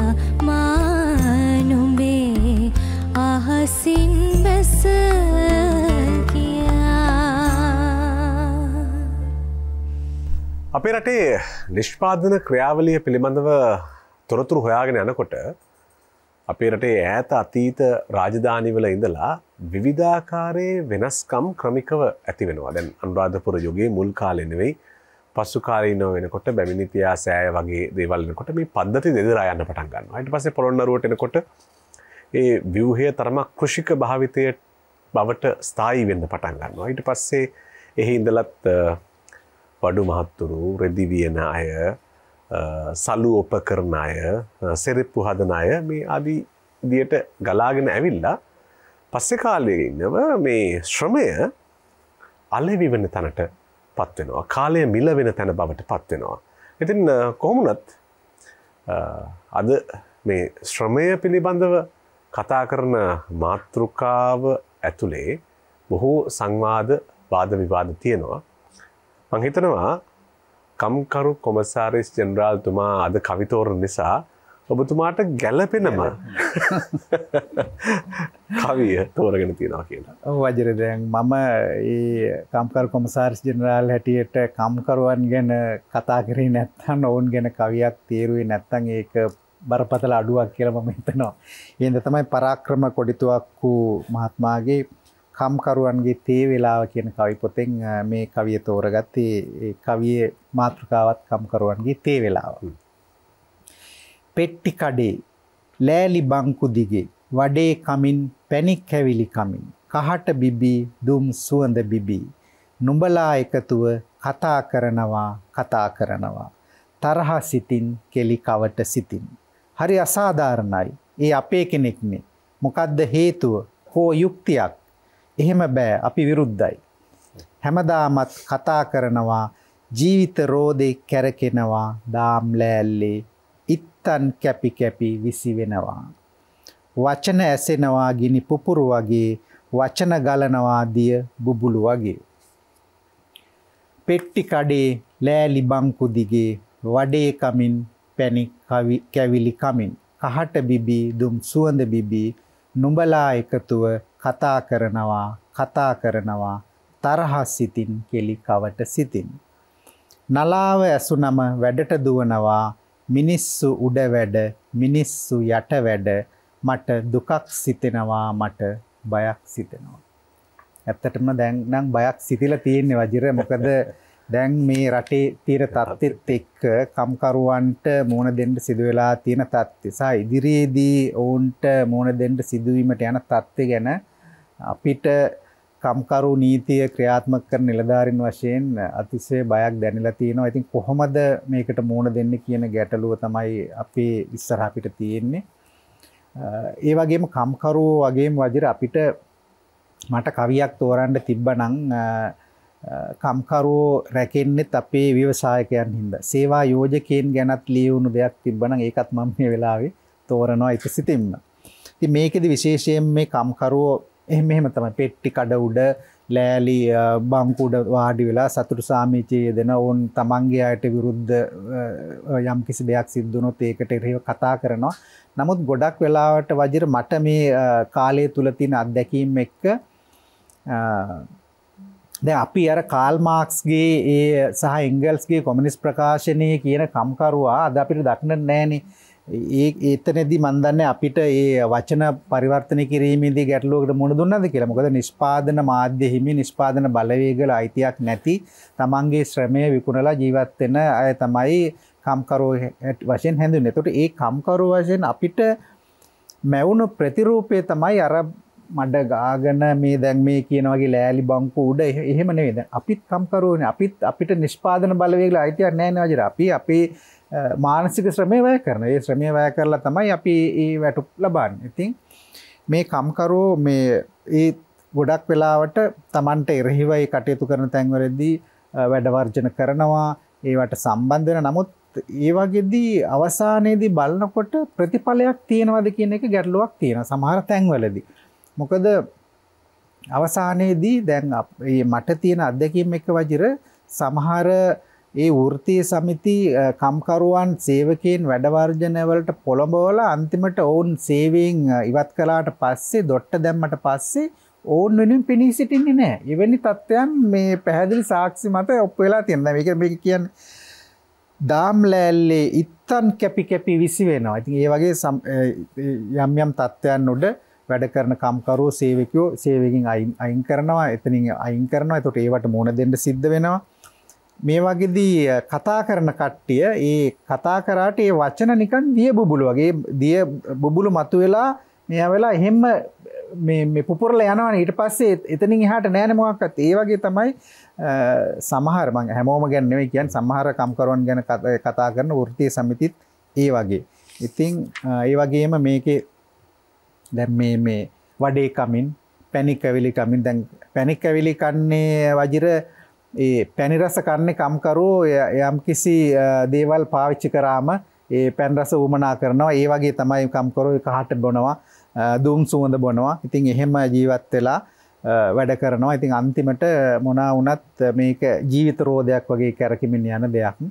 ඉතින් මේ වෙලාවේ කම්කරුවන්ගේ වගේම අපි හැමෝගෙමත් අනාරක්ෂිතභාවයක් තියෙනවා. ඉතින් කම්කරුවන්ට විතරක් සුරක්ෂිතභාවයක් ඇති වෙන්නේ නැහැ. ඒ හින්දා මේ ඇති වෙලා තියෙන බය සාධාරණයි කියලා තමයි මට නම් හිතෙන්නේ. උඩ වැඩ කරන මිනිස්සු යට වැඩ කරන මිනිස්සු දෙගොල්ලම ඔබතුමන්ට හමු වෙනවා. ඒ වගේම මිනිස්සු රැකගන්න මිනිස්සු ඒ වගේම මිනිස්සු රැකෙන වටපිටාවන් මේ දෙපැත්තම බේර ගන්න ඔබතුමන්ට සිද්ධ වෙනවා. ඉතින් මේ වෙලාව කාටත් භයංකාර නිසා ඒ ගැන බොහොම පරිස්සම් සහගත සිතුවිලි හදාගෙන අපි යනවා පස්වෙනි කවියේ පස්වෙනි ගීතය.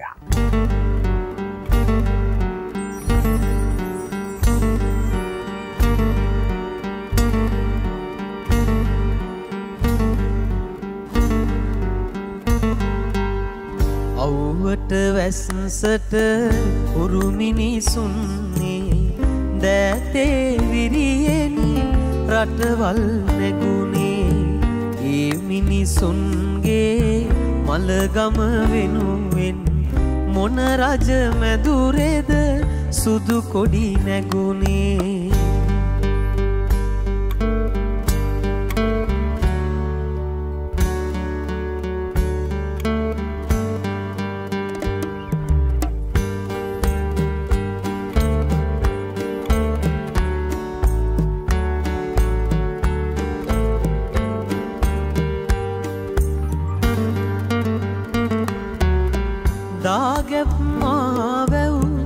කලානිකේතන නුඹලා දැතිනි මිහි මත මැවුනේ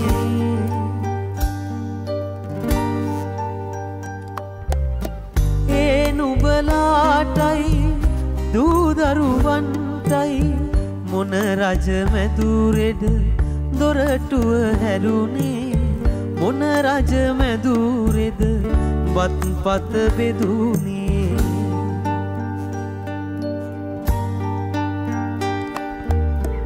අව්වට වැස්සට උරු මිනිසුන්නේ දැතේ විරියෙනි රටවල් නැගුණේ ඒ මිනිසුන්ගේ මලගම වෙනුවෙන් මොන රජ මැදුරේද සුදු කොඩි නැගුණේ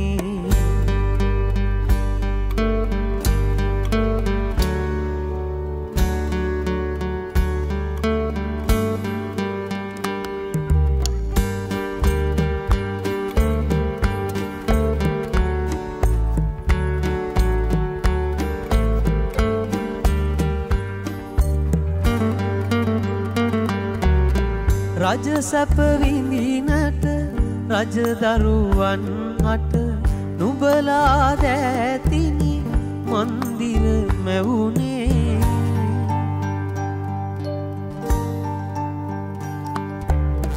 ඒ නුඹලාගේ දුක දැක ගන්නට මොන රජදරුවද පැලකට වැඩියේ මොන රජදරුවද පැලකට වැඩි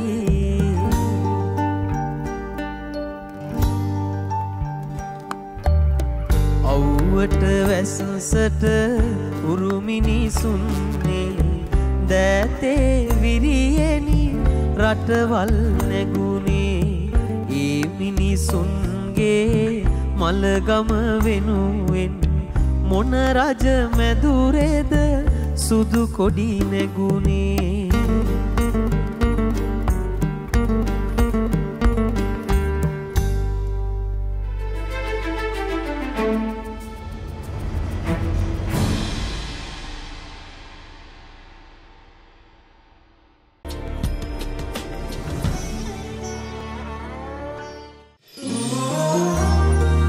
මානව ධර්මතා අපෝ නිර්වචනය කරයි.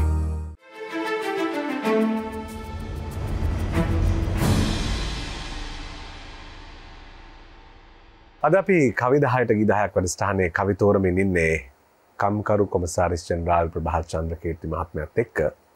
අපි ඉන්න තැන් කාලය අනුව මොහොත අනුව වෙනස් වෙන සමහර වෙලාවට මේ සමහර තීරණ ගන්න වෙනකොට හද කකියන වෙලාවල් තියෙනවා. හැබැයි හැම මොහොතකම රාජ්‍ය නිලධාරීන් විදියට ඔබතුමන්ලා අර පරාර්ථය වෙනුවෙන් තමයි හැමතිස්සෙම කටයුතු කරන්නේ. රටේ සම්මත නීතිය වෙනුවෙන් කටයුතු කරන්නේ. හැබැයි සමහර තැන්වලදී මේ සිද්ධියක් අරගත්තයින් පස්සේ සිද්ධිය තමන්ගේ හදවතට එකඟ නොවෙන්න පුළුවන්. හැබැයි නීතියට එකඟ වෙන්න පුළුවන්. මේ වගේ බරපතල ප්‍රශ්නවලට රාජ්‍ය නිලධාරීන්ට මුහුණ දෙන්නට සිද්ධ වෙනවා. ඉතින් මම හිතනවා මේ කවියේ ඇතුළෙත් අපිට එහෙම සමීපත්වයක් පේනවා. ඇතැම් තැනකදී හොයාගෙන ඇතුළට ගමන් කරනකොට ඔබතුමාගේ විෂයික පරිදියට බොහොම සමීපයි වගේ තේරෙනවා. මේ දක්ෂ කවියෙක් අපි මුණ ගැහෙමු. අපි මම 6 වෙනිට තේරුවේ වජිර චලක ප්‍රමුදිත ලුණුවිලගේ අක්කරේ පත්තු අක්ෂර කියන කවි පොතේ කාර්වලට නැගපන් උඹ කියන කවිය. පාර්වතී උඹ තාමත් කාර්යයකට නැග්ගේ නැද්ද? යාන්තමින් බහතෝරන හාං කවිසියක් නොදන්න උඹේ හොරතල් කෙලි පොඩිත් සූර්ගාලා උඩ යවන්න කාර්වලට නැගපන් උඹ. උඹේ ලාසේ එක්කල කාලයක් නැතුව හරි දිව්‍යම යහන් මත තාණ්ඩව නටන්නට සිව නැතිව තවත් ඒවි ලක්ෂ්මීගේ කුමාරවරු.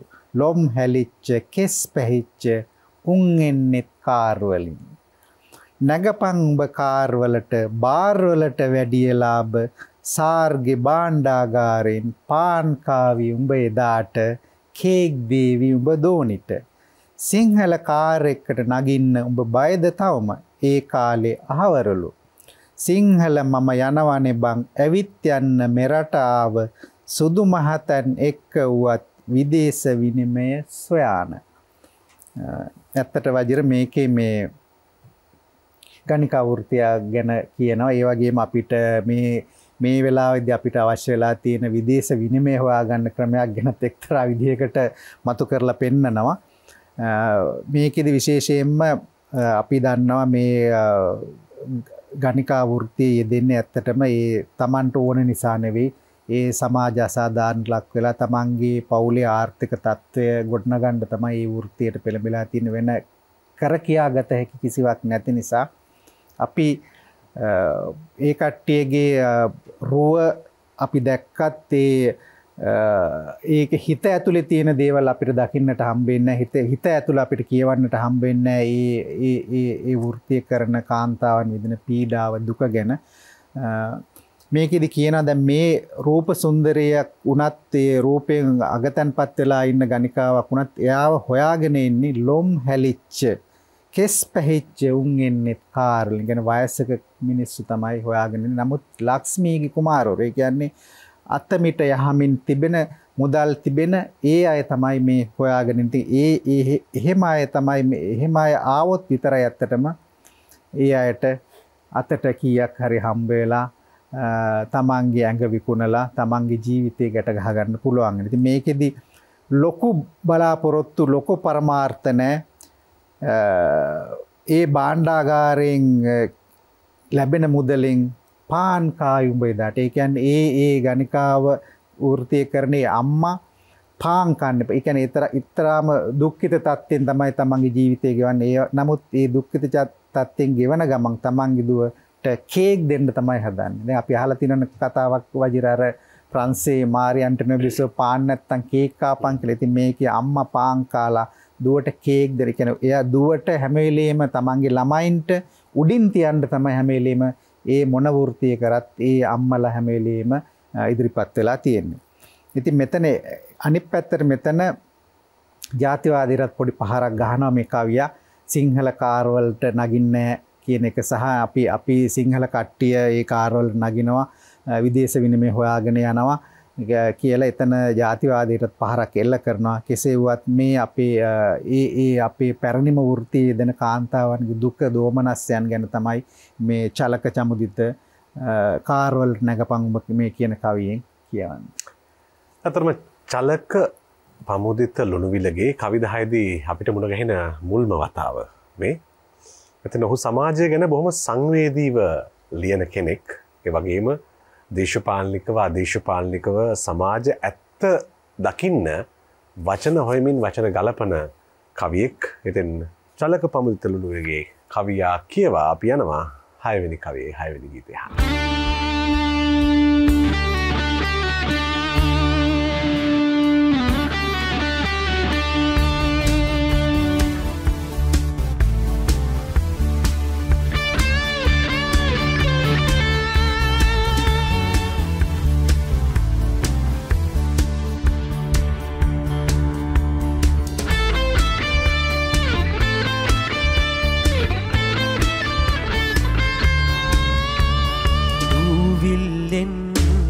වත්සුනු තවරා කුමර කුමරියන් වී ලිංගතු ඇසුරේ වහස් බැලුම් දෙන හැන්දෑවේ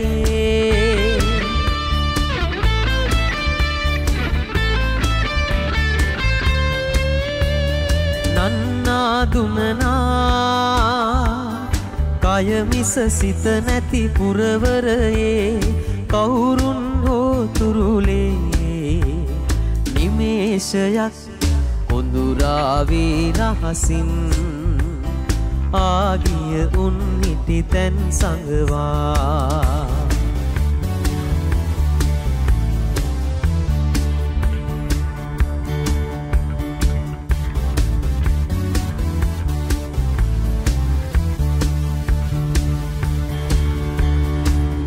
කඳු සිරසේ මල පුඩු අතරේ ඇදලි සදාවී මොනර කිරිල්ලි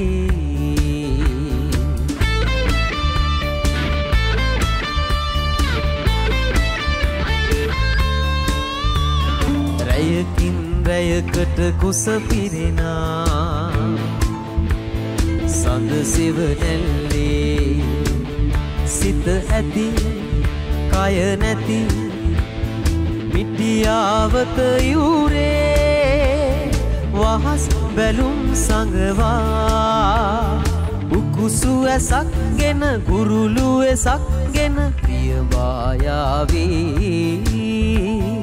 මොනර කිරිල්ලේ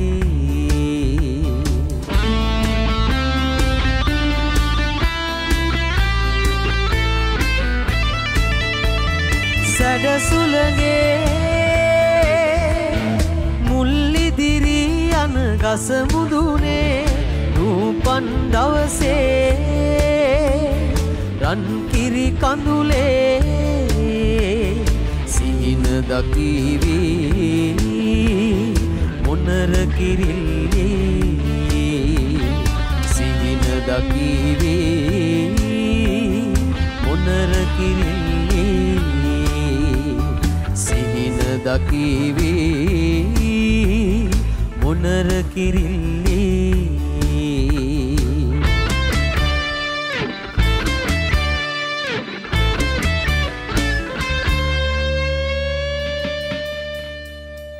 ජීවත්වීම කියලා කියන්නේ හැමෝටම පොදු වුණු ප්‍රශ්නයක්.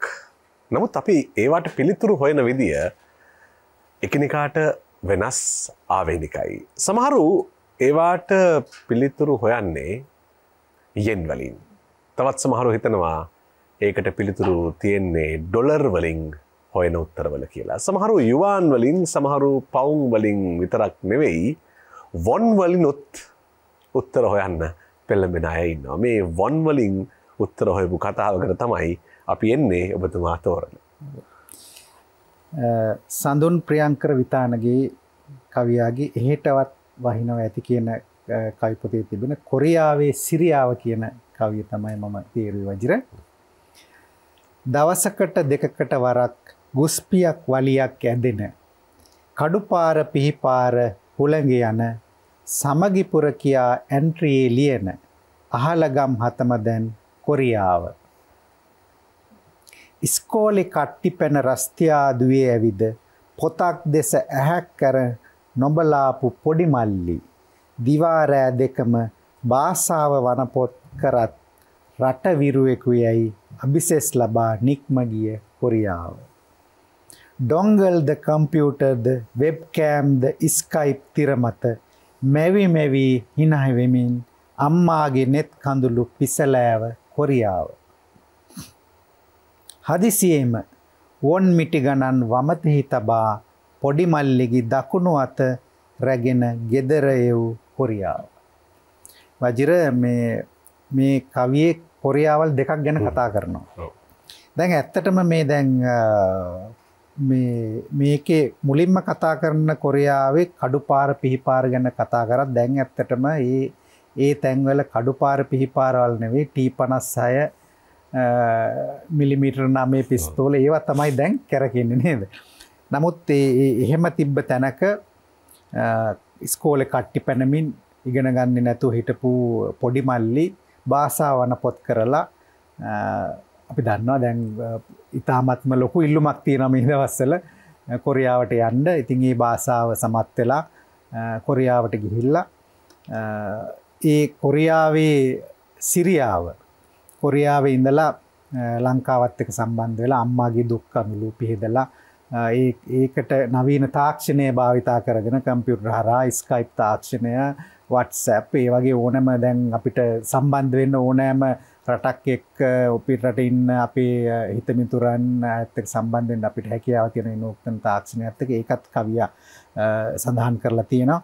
ඒ වගේම එහෙ තියෙන ඒ කොරියාවේදී වොන් මිටි ගණන් අත තියලා පොඩි මල්ලිගේ අතේ තියලා එව්වත් පොඩි මල්ලිගේ දකුණු අත කොරියාව අරගෙන අර මුලින් සඳහන් කරන කඩුපාර පිහිපාර පියාඹවත් එතනදී මල්ලිගේ දකුණු අත බේරුණත් වොන් මිටි ගණන් ලබලා දුන්න ඒ කොරියාවේදී එහිදී සේවය කරනකොට වැඩ කරනකොට යන්ත්‍ර සූත්‍ර වලට අහු වෙලා මොන හරි හේතුවක් නිසා ඒ දකුණු අත කොරියාව අරගෙන තිබෙනවා. ඉතින් වම් අතේ වොන් මිටි ගණන් දීලා මල්ලි වෙවලා තියෙනවා. ඉතින් අපිට අපේ එක පැත්තකින් අපේ රටේ ශ්‍රමයේ සූරාකෑම ගැනත් මේක කියනවා. අනිත් පැත්තෙන් අපිට විදේශ විනිමය ලැබෙන එක ගැනත් කියනවා. දැන් මේ දවස්වල අත්‍යවශ්‍යම වෙලා තියෙන දෙයක්. ඒ නිසා දැන් කට්ටිය ලහිලහිය සූදානම් වෙනවා කොරියාව යන්න. ඉතින් කොරියාව ගියා වුණත් තමන්ගේ අත් දෙකම ප්‍රවේශම් කරගෙන එන්න කියන එක තමයි මට කියන්න තියෙන්නේ. සඳුන් ප්‍රියංකර විතානගේ කවියා ඒ අස්සේ දේශපාලනික උපහාසයකුත් මේක ඇතුලේ අරගෙන එනවා. අපි ඉස්සර කොරියාව කියලා කිව්වේ කොහෙටද? දැන් අපිට කොරියාවට යන්න වෙලා තියෙන්නේ ඇයි? කොරියාව වෙනස් වෙලා හැබැයි අපි වෙනස් නොවුණු දුකත් ඔහු මේ කවිය අස්සේ රඳවලා නිහඬව අපට බලා සිටින්නට ඉඩ හැර තිබෙනවා. ඉතින් එහෙම කොරියාව ගැන කියවලා අපි කලින් කියපු කලින් හිතපු කොරියාව වෙනස් වෙලා අපි තාම එතනමයි කියලා හිත අපි යමු 7 වෙනි කවියෙන් 7 වෙනි ගීතයට.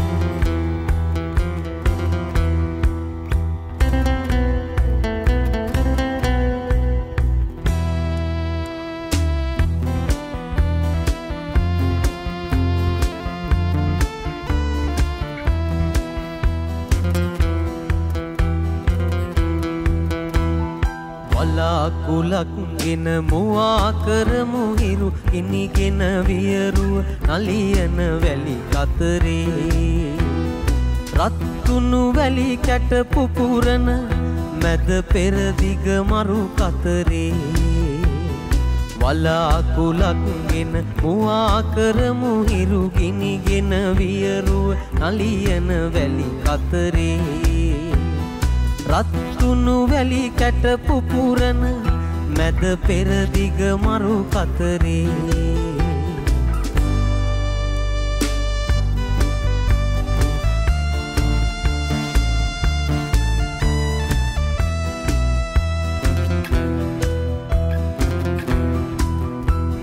වතුර මලෙන්නා දොල අමතක කර දූලි සුලං විඳ වෙල අමතක කර විදුලි පහන් මැද සඳ අමතක කර එපා අභියසට ගමු අපි සුරපුර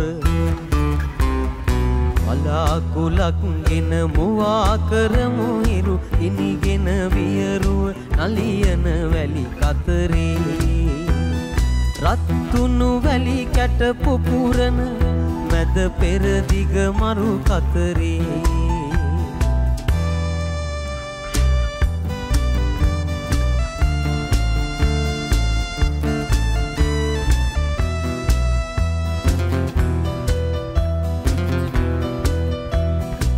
නගර දනව් මැද සුයිසල් මන්දිර අතර උපන් රට නොරැටුන් ලංකර පඳුරු පතොක් කටු අත ගාහුල් කර විනෝද වෙමු අපි ලේ මස්දිය කර වලාකුලක්ගෙන මුවා කරමු හිරු ඉනිගෙන වියරුව නලියන වැලි කතරේ රත්තුණු වැලි කැට පුපුරන මැද පෙරදිග මරු කතරේ වලාකුලක්ගෙන මුවා කරමු හිරු ඉනිගෙන වියරුව නලියන වැලි කතරේ රත්තුණු වැලි කැට පුපුරන මැද පෙරදිග මරු කතරේ මැද පෙරදිග මරු කතරේ මැද පෙරදිග මරු කතරේ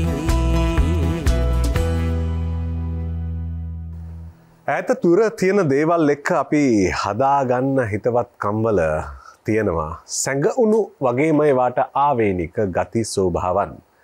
හඳ එක්ක වුණත් එහෙමයි. අපිට ආවේනික කතා තමයි අපි හඳත් එක්ක හදාගන්නේ. ඉතින් හඳත් එක්ක ගොඩාක් වෙලාවට අඳුරේ අපි කරන්නේ ආදර කතා. ඉතින් මේ දුර තියෙන ළඟට වී දැනෙන ආදර කතාවක් අපට හොයා දෙනවා කම්කරු කොමසාරිස් ජෙනරාල් ප්‍රභාත් චන්ද්‍රකීර්ති මහත්මයා. එතුමන් තෝරා දෙන 8 වෙනි කවියේදී. ඔව් ජිර මේකත් මම තෝරගත්තේ මහින්ද ප්‍රසාද් මස්සිඹුලගේ ඇහිපියන්න හැරිලා කියන කවි පොතෙන්.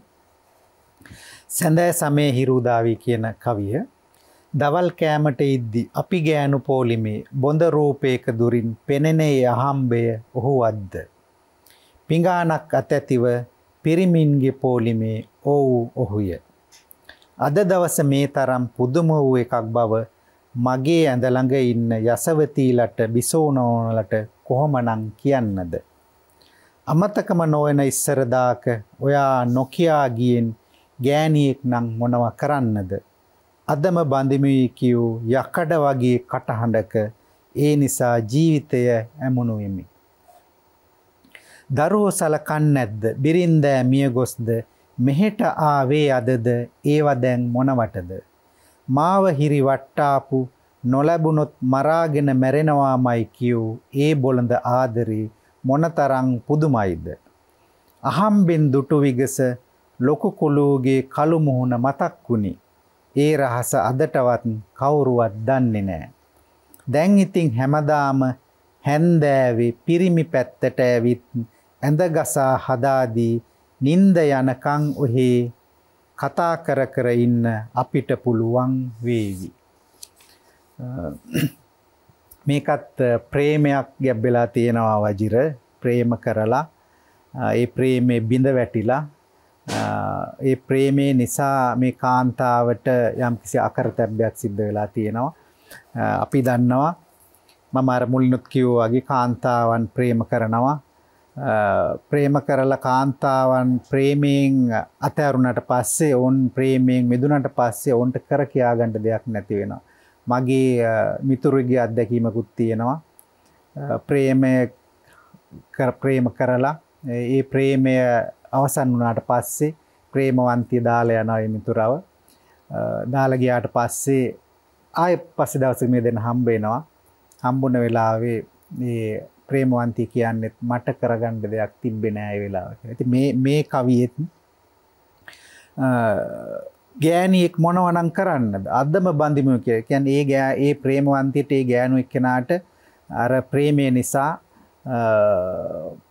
මම හිතන්නේ මේ කවියෙන් කියවෙන්නේ ව්‍යංගාර්ථයෙන් කියවෙන්නේ ළමෙක් උපදින්න ඉඳලා තියෙනවා. ඉතින් ඒ අවස්ථාවේදී අදම බඳිමු කියූ යකඩ වගේ කටහඬක්. යකඩ වගේ කටහඬක් තියෙන්නේ බොහොම දරඳඩු ඒ වගේ පුද්ගලයෙකුට ඒ වගේ පුද්ගලයෙක් වුණත් Tamanට නොගැලපෙන පුද්ගලයෙක් වුණත් අර කර කියා ගන්න දෙයක් නැති වුණාට පස්සේ ඒ කාන්තාව ඒ ජීවිතය Tamanගේ ජීවිතය අමුණනවා ඒ දරඳඩු පුද්ගලයාත් එක්ක. නමුත් මේ කෙසේ හෝ දැන් මේ කවියේදී කියවෙන්නේ අනාථ නිවාසයක අන්තිමට අවසානයේදී මේ දෙදෙනාටම එකම අනාථ නිවාසයකදී ජීවිතය ගත කරන්න සිද්ධ වෙනවා. ඒ අනාථ නිවාසයේදී දෙදෙනා හම්බ වෙනවා.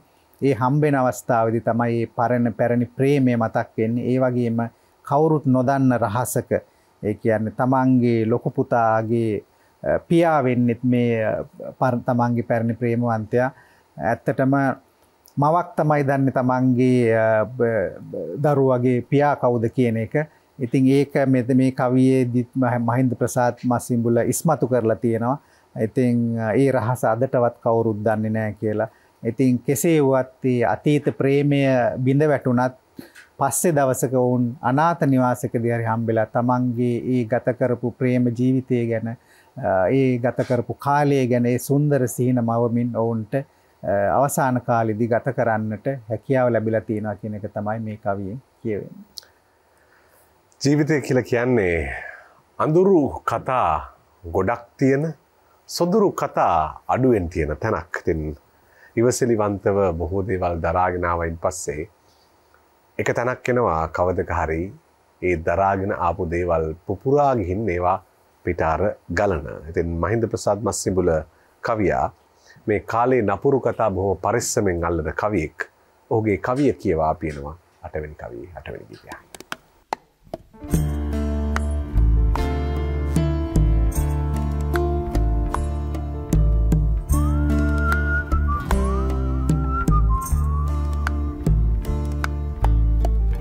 සොඳුරිය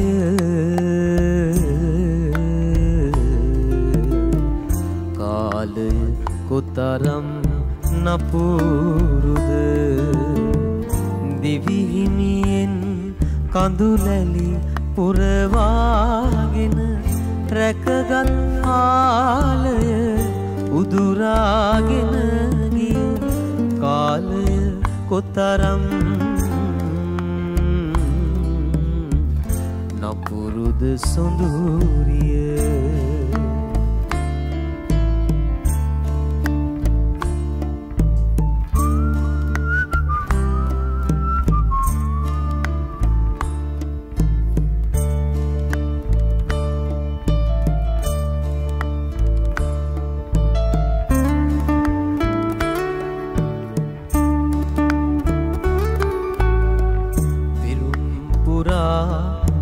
සේ ගලපාගත් කවිය ඔබම වී නැලවුණු යුගයක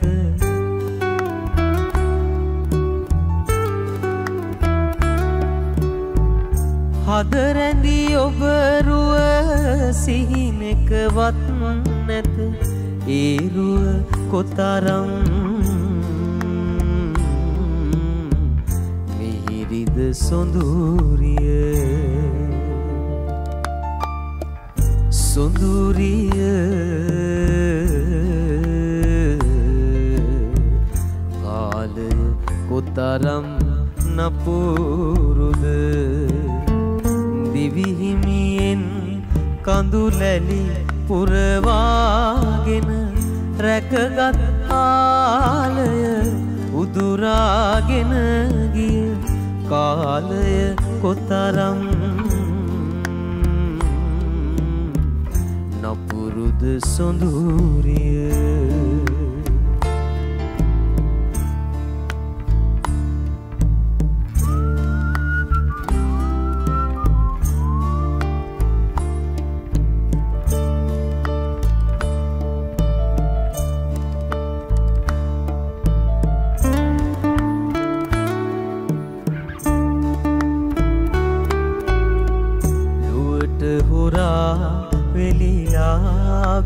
කරගත් වසන්තයේ සඳ මියැදුන දවසක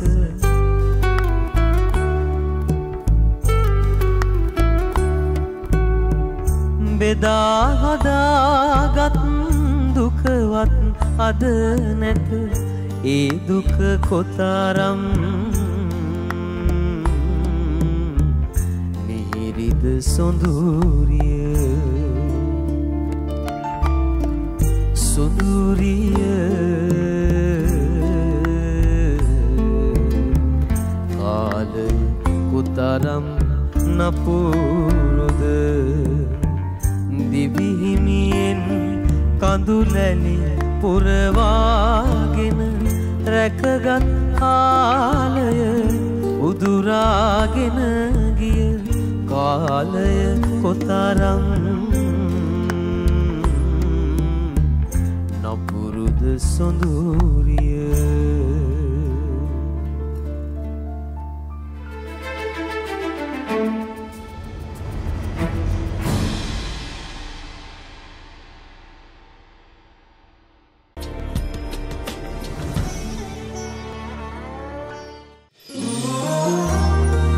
මානව ධර්මතා අපෝ නිර්වචනය කරයි.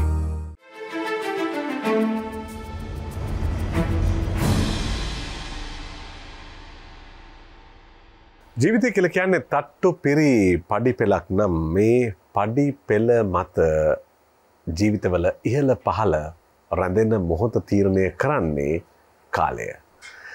කොළ හැලුණු මිදුලක පරණ කතාවක් අලුත් කරමු අපි 9 වෙනි කවියේදී. ඔව් අජිර 9 වෙනි ස්ථානට තෝරගත්තේ ප්‍රින්ස් සේනාධීරගේ මගේ නැතිව් සරුංගලේ කියන කවි පොතෙන් තමයි මේ කවිය තෝරාගත්තේ. ප්‍රින්ස් ගැන ඇත්තටම කියන්න ඕනේ එතුමා තමයි දැනට රාජ්‍ය භාෂා කොමසාරිස් ජෙනරාල් හැටියට කටයුතු කරන මගේ සමකාලීනෙක්.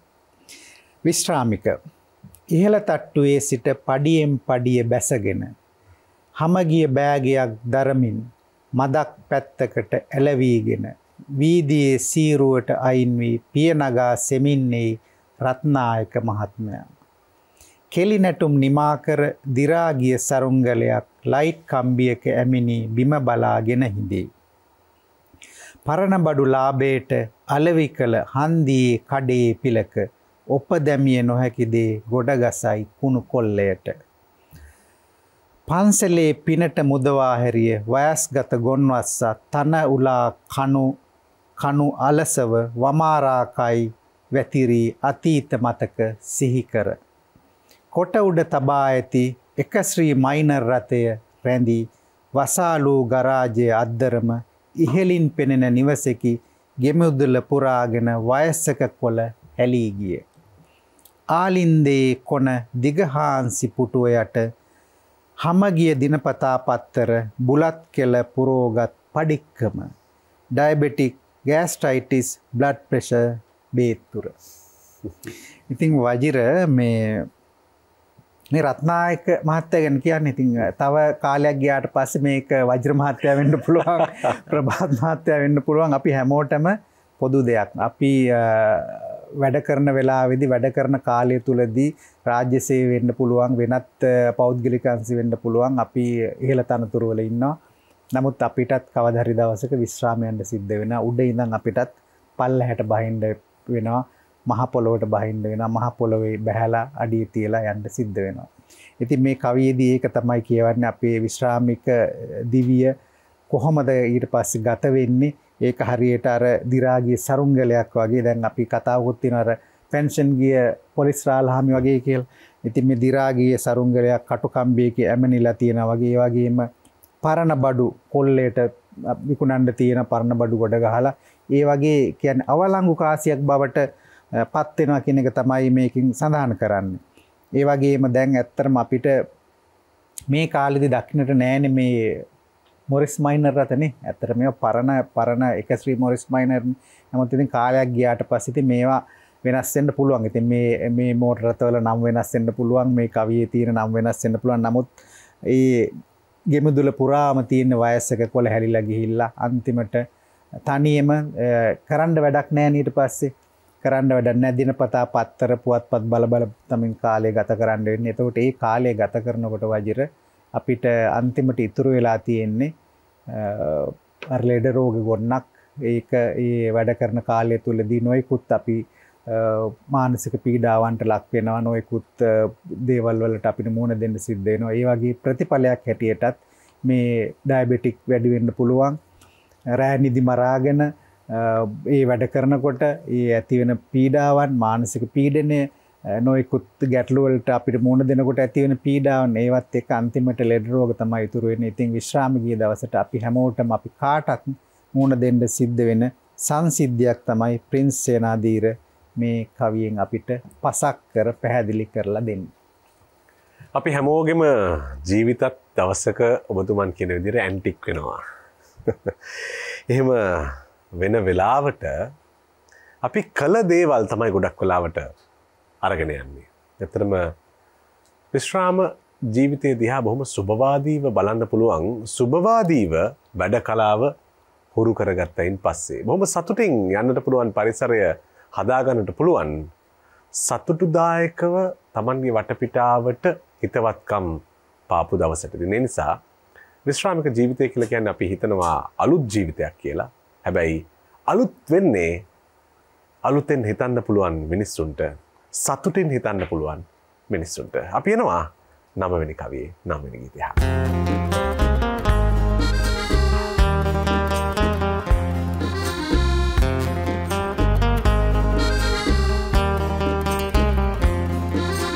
හැමදාමත් මගේ පාලු වැලට එන්න කවුරුත් නෑ යාළුවේ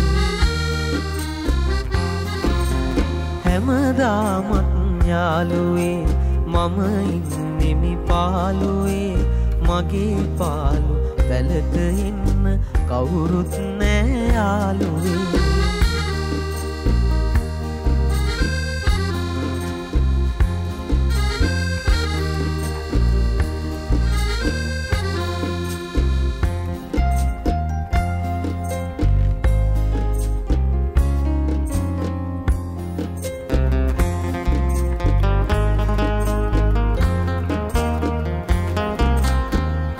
කුසුමේරන් මුවරද වෙත එන බිඟු සේමා නිතිගේ යුයන වැද රඟදුන් පැණි සමනල සේනා සපැමින ඔබ වෙන වැයූ මා අභියස ගී ගැයූ සපැමින ඔබ වෙන වැයූ මා අභියස ගී ගැයූ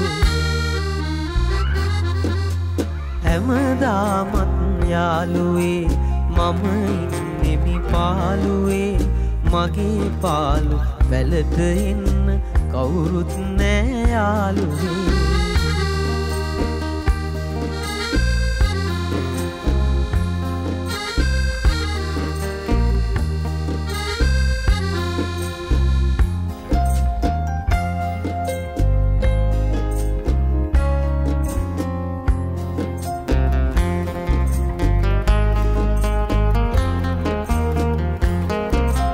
සෞසිරි සැපමා අතහැර අද වෙනතක ඇදිලා පින් මද තනිකම තනියට මගේ පැල තුල රැඳිලා විතු සිතුවම් රූවැනි ඔබ කොතැනද මිතුරනි විතු සිතුවම් රූවැනි ඔබ කොතැනද මිතුරනි හැමදාමත් යාළුවේ මම ඉන්නෙමි පාළුවේ මගේ පාලු වැලට එන්න කවුරුත් නෑ යාළුවේ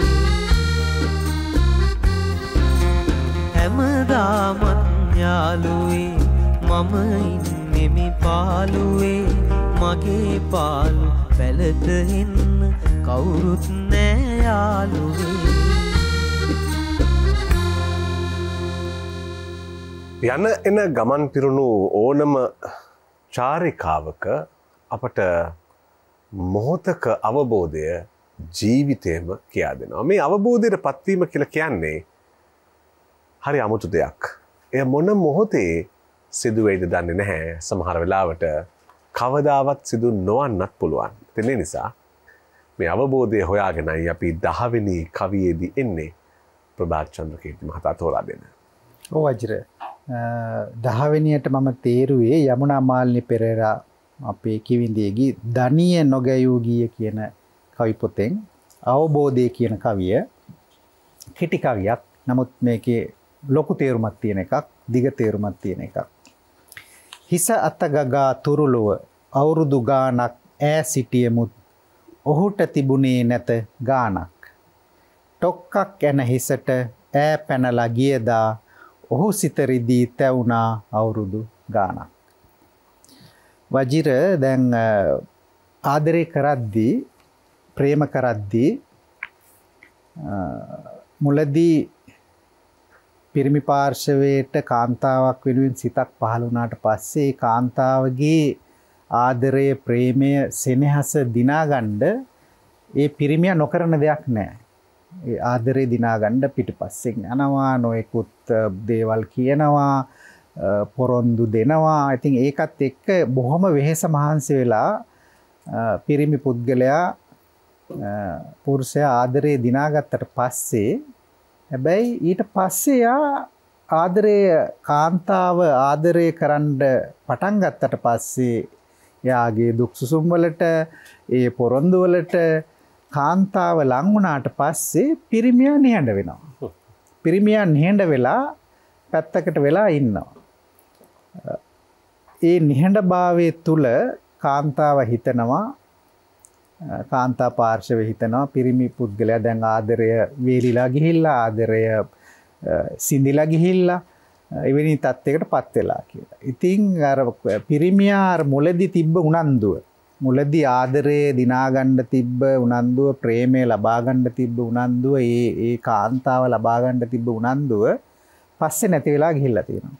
ඉතින් ඒක තමයි මේ කවියේදී කියන්නේ හිස අතක ගා තුරුළු අවුරුදු ගානක්. එතකොට මේ ප්‍රේමය දිනාගෙන හිස අතක ගා අවුරුදු ගානක් ඉඳලා තිබෙනවා. අවුරුදු ගානක් හිටියට ඔහුට ගානක් තිබිලා නැහැ. අරයා හිස අතකලා තුරුළු වෙලා කරන්න ඕන දේවල් ඔක්කොම තමන් ඒ පුරුෂයා වෙනුවෙන් කරන්න ඕන දේවල් සියල්ලම ඉටු කරමින් සිටියා වුණත් ඔහුට ගානක් තිබුණේ නැහැ. ඒ නිසා තමයි අර ඔළුව ඉදිමෙන්න ටොක්කක් ඇනලා ඈ පැනලා යන්නේ. ඉතින් ඈ පැනලා ගිය දවසට තමයි ඔහුට මතක් වෙන්නේ දැන් මෙයා නෑනේ. මෙයා ගිහිල්ලා යන්න මාව දාලා ගිහිල්ලා යන්න. දැන් මොකද කරන්නේ? එතකොට තමයි හිතරි දෙන්න පටන් ගන්න. එතකොට තමයි ඇය හිස අතක ගා හිටපු කාලේ, තුරුළු වෙලා හිටපු කාලේ, ඒ Taman වෙනුවෙන් දේවල් කරපු කාලේ මතක් වෙලා අවුරුදු ගානක් තැවි තැවි ඉන්නේ. ඉතින් එහෙම ප්‍රේමවන්තයෝ අපිට මේ ජීවිතයේදී ඕන තරම් මුණ ගැසෙනවා.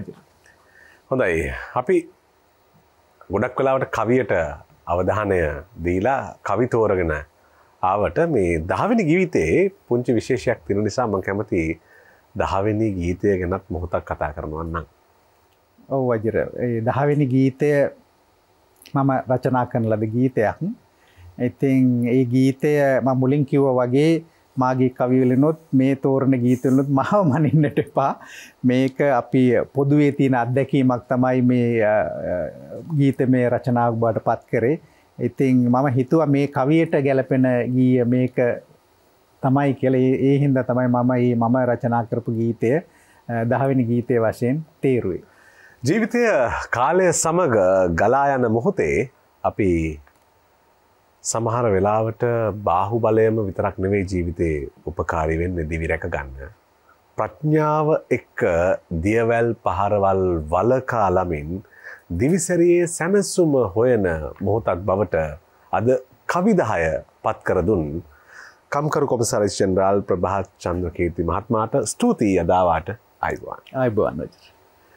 අපි අද කවි 10ට ගී 10ක් වැඩසටහනේ සංගීතයට ගීතයට කවියට ආදරය කරන ඔබත් එක්ක ගත කරපු කාලය හමාර කරමින් ස්තුතිවන්ත වෙනවා ආනන්ද පද්මසිරි ප්‍රමුඛ කුරවි සංගීත කණ්ඩායමට සංගීත අධ්‍යක්ෂණය කළ ඉන්දුනාත් නන්දසිංහට විශාරද රවින්ද්‍ර සත්සර සහ විශාරද සුදිනි සින්දවී ගී ගායනට එකතුනේ කවි 10ට ගී 10ක් අදට නිමා කරන්නට අවසර.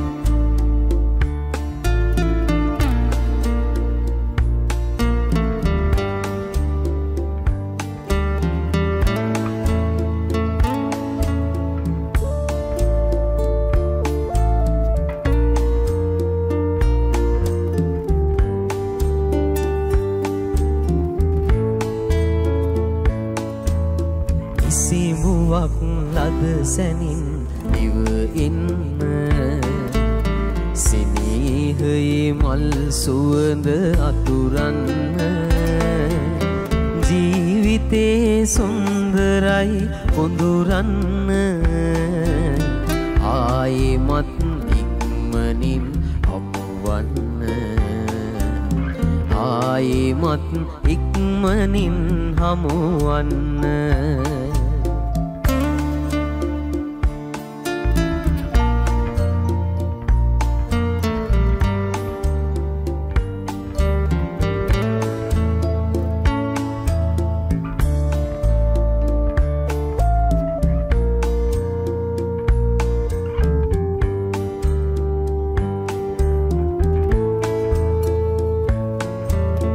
දම්පාට මල් සුවඳගෙන හෙන්න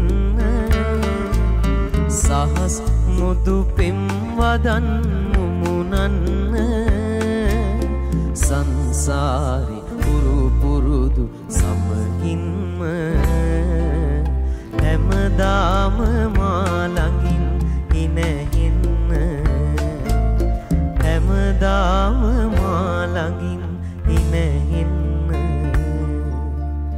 සිඹුවක් ලද සැනින් දිව එන්න සිනීහයේ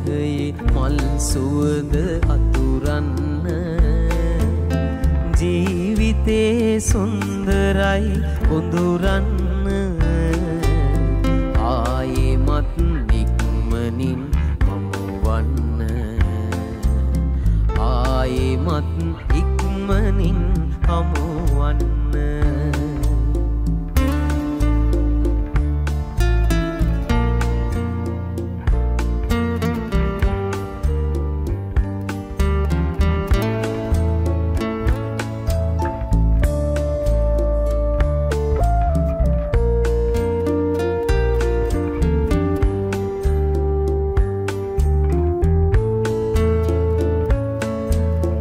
කොපුලකට හාදුවක් දී මුදුව අපි අපේ වවසෙමෙන් පවසන්න අප අපට මග හැරෙන යම් දිනක සුදුරු මතකය ඔබම ගෙන යන්න සොඳුරු මතකය ඔබම ගෙන යන්න සිඹුවක් ලද සැනින් දිවෙන්න සෙනෙහයේ මල් සුවඳ අතුරන්න ජීවිතේ සුන්දරයි කොඳුරන්න ආයෙමත් ඉක්මනින් හමුවන්න ආයෙමත් ඉක්මනින් හමුවන්න ආයෙමත් ආදරෙන් හමුවන්න ආයෙමත් ඉක්මනින් හමුවන්න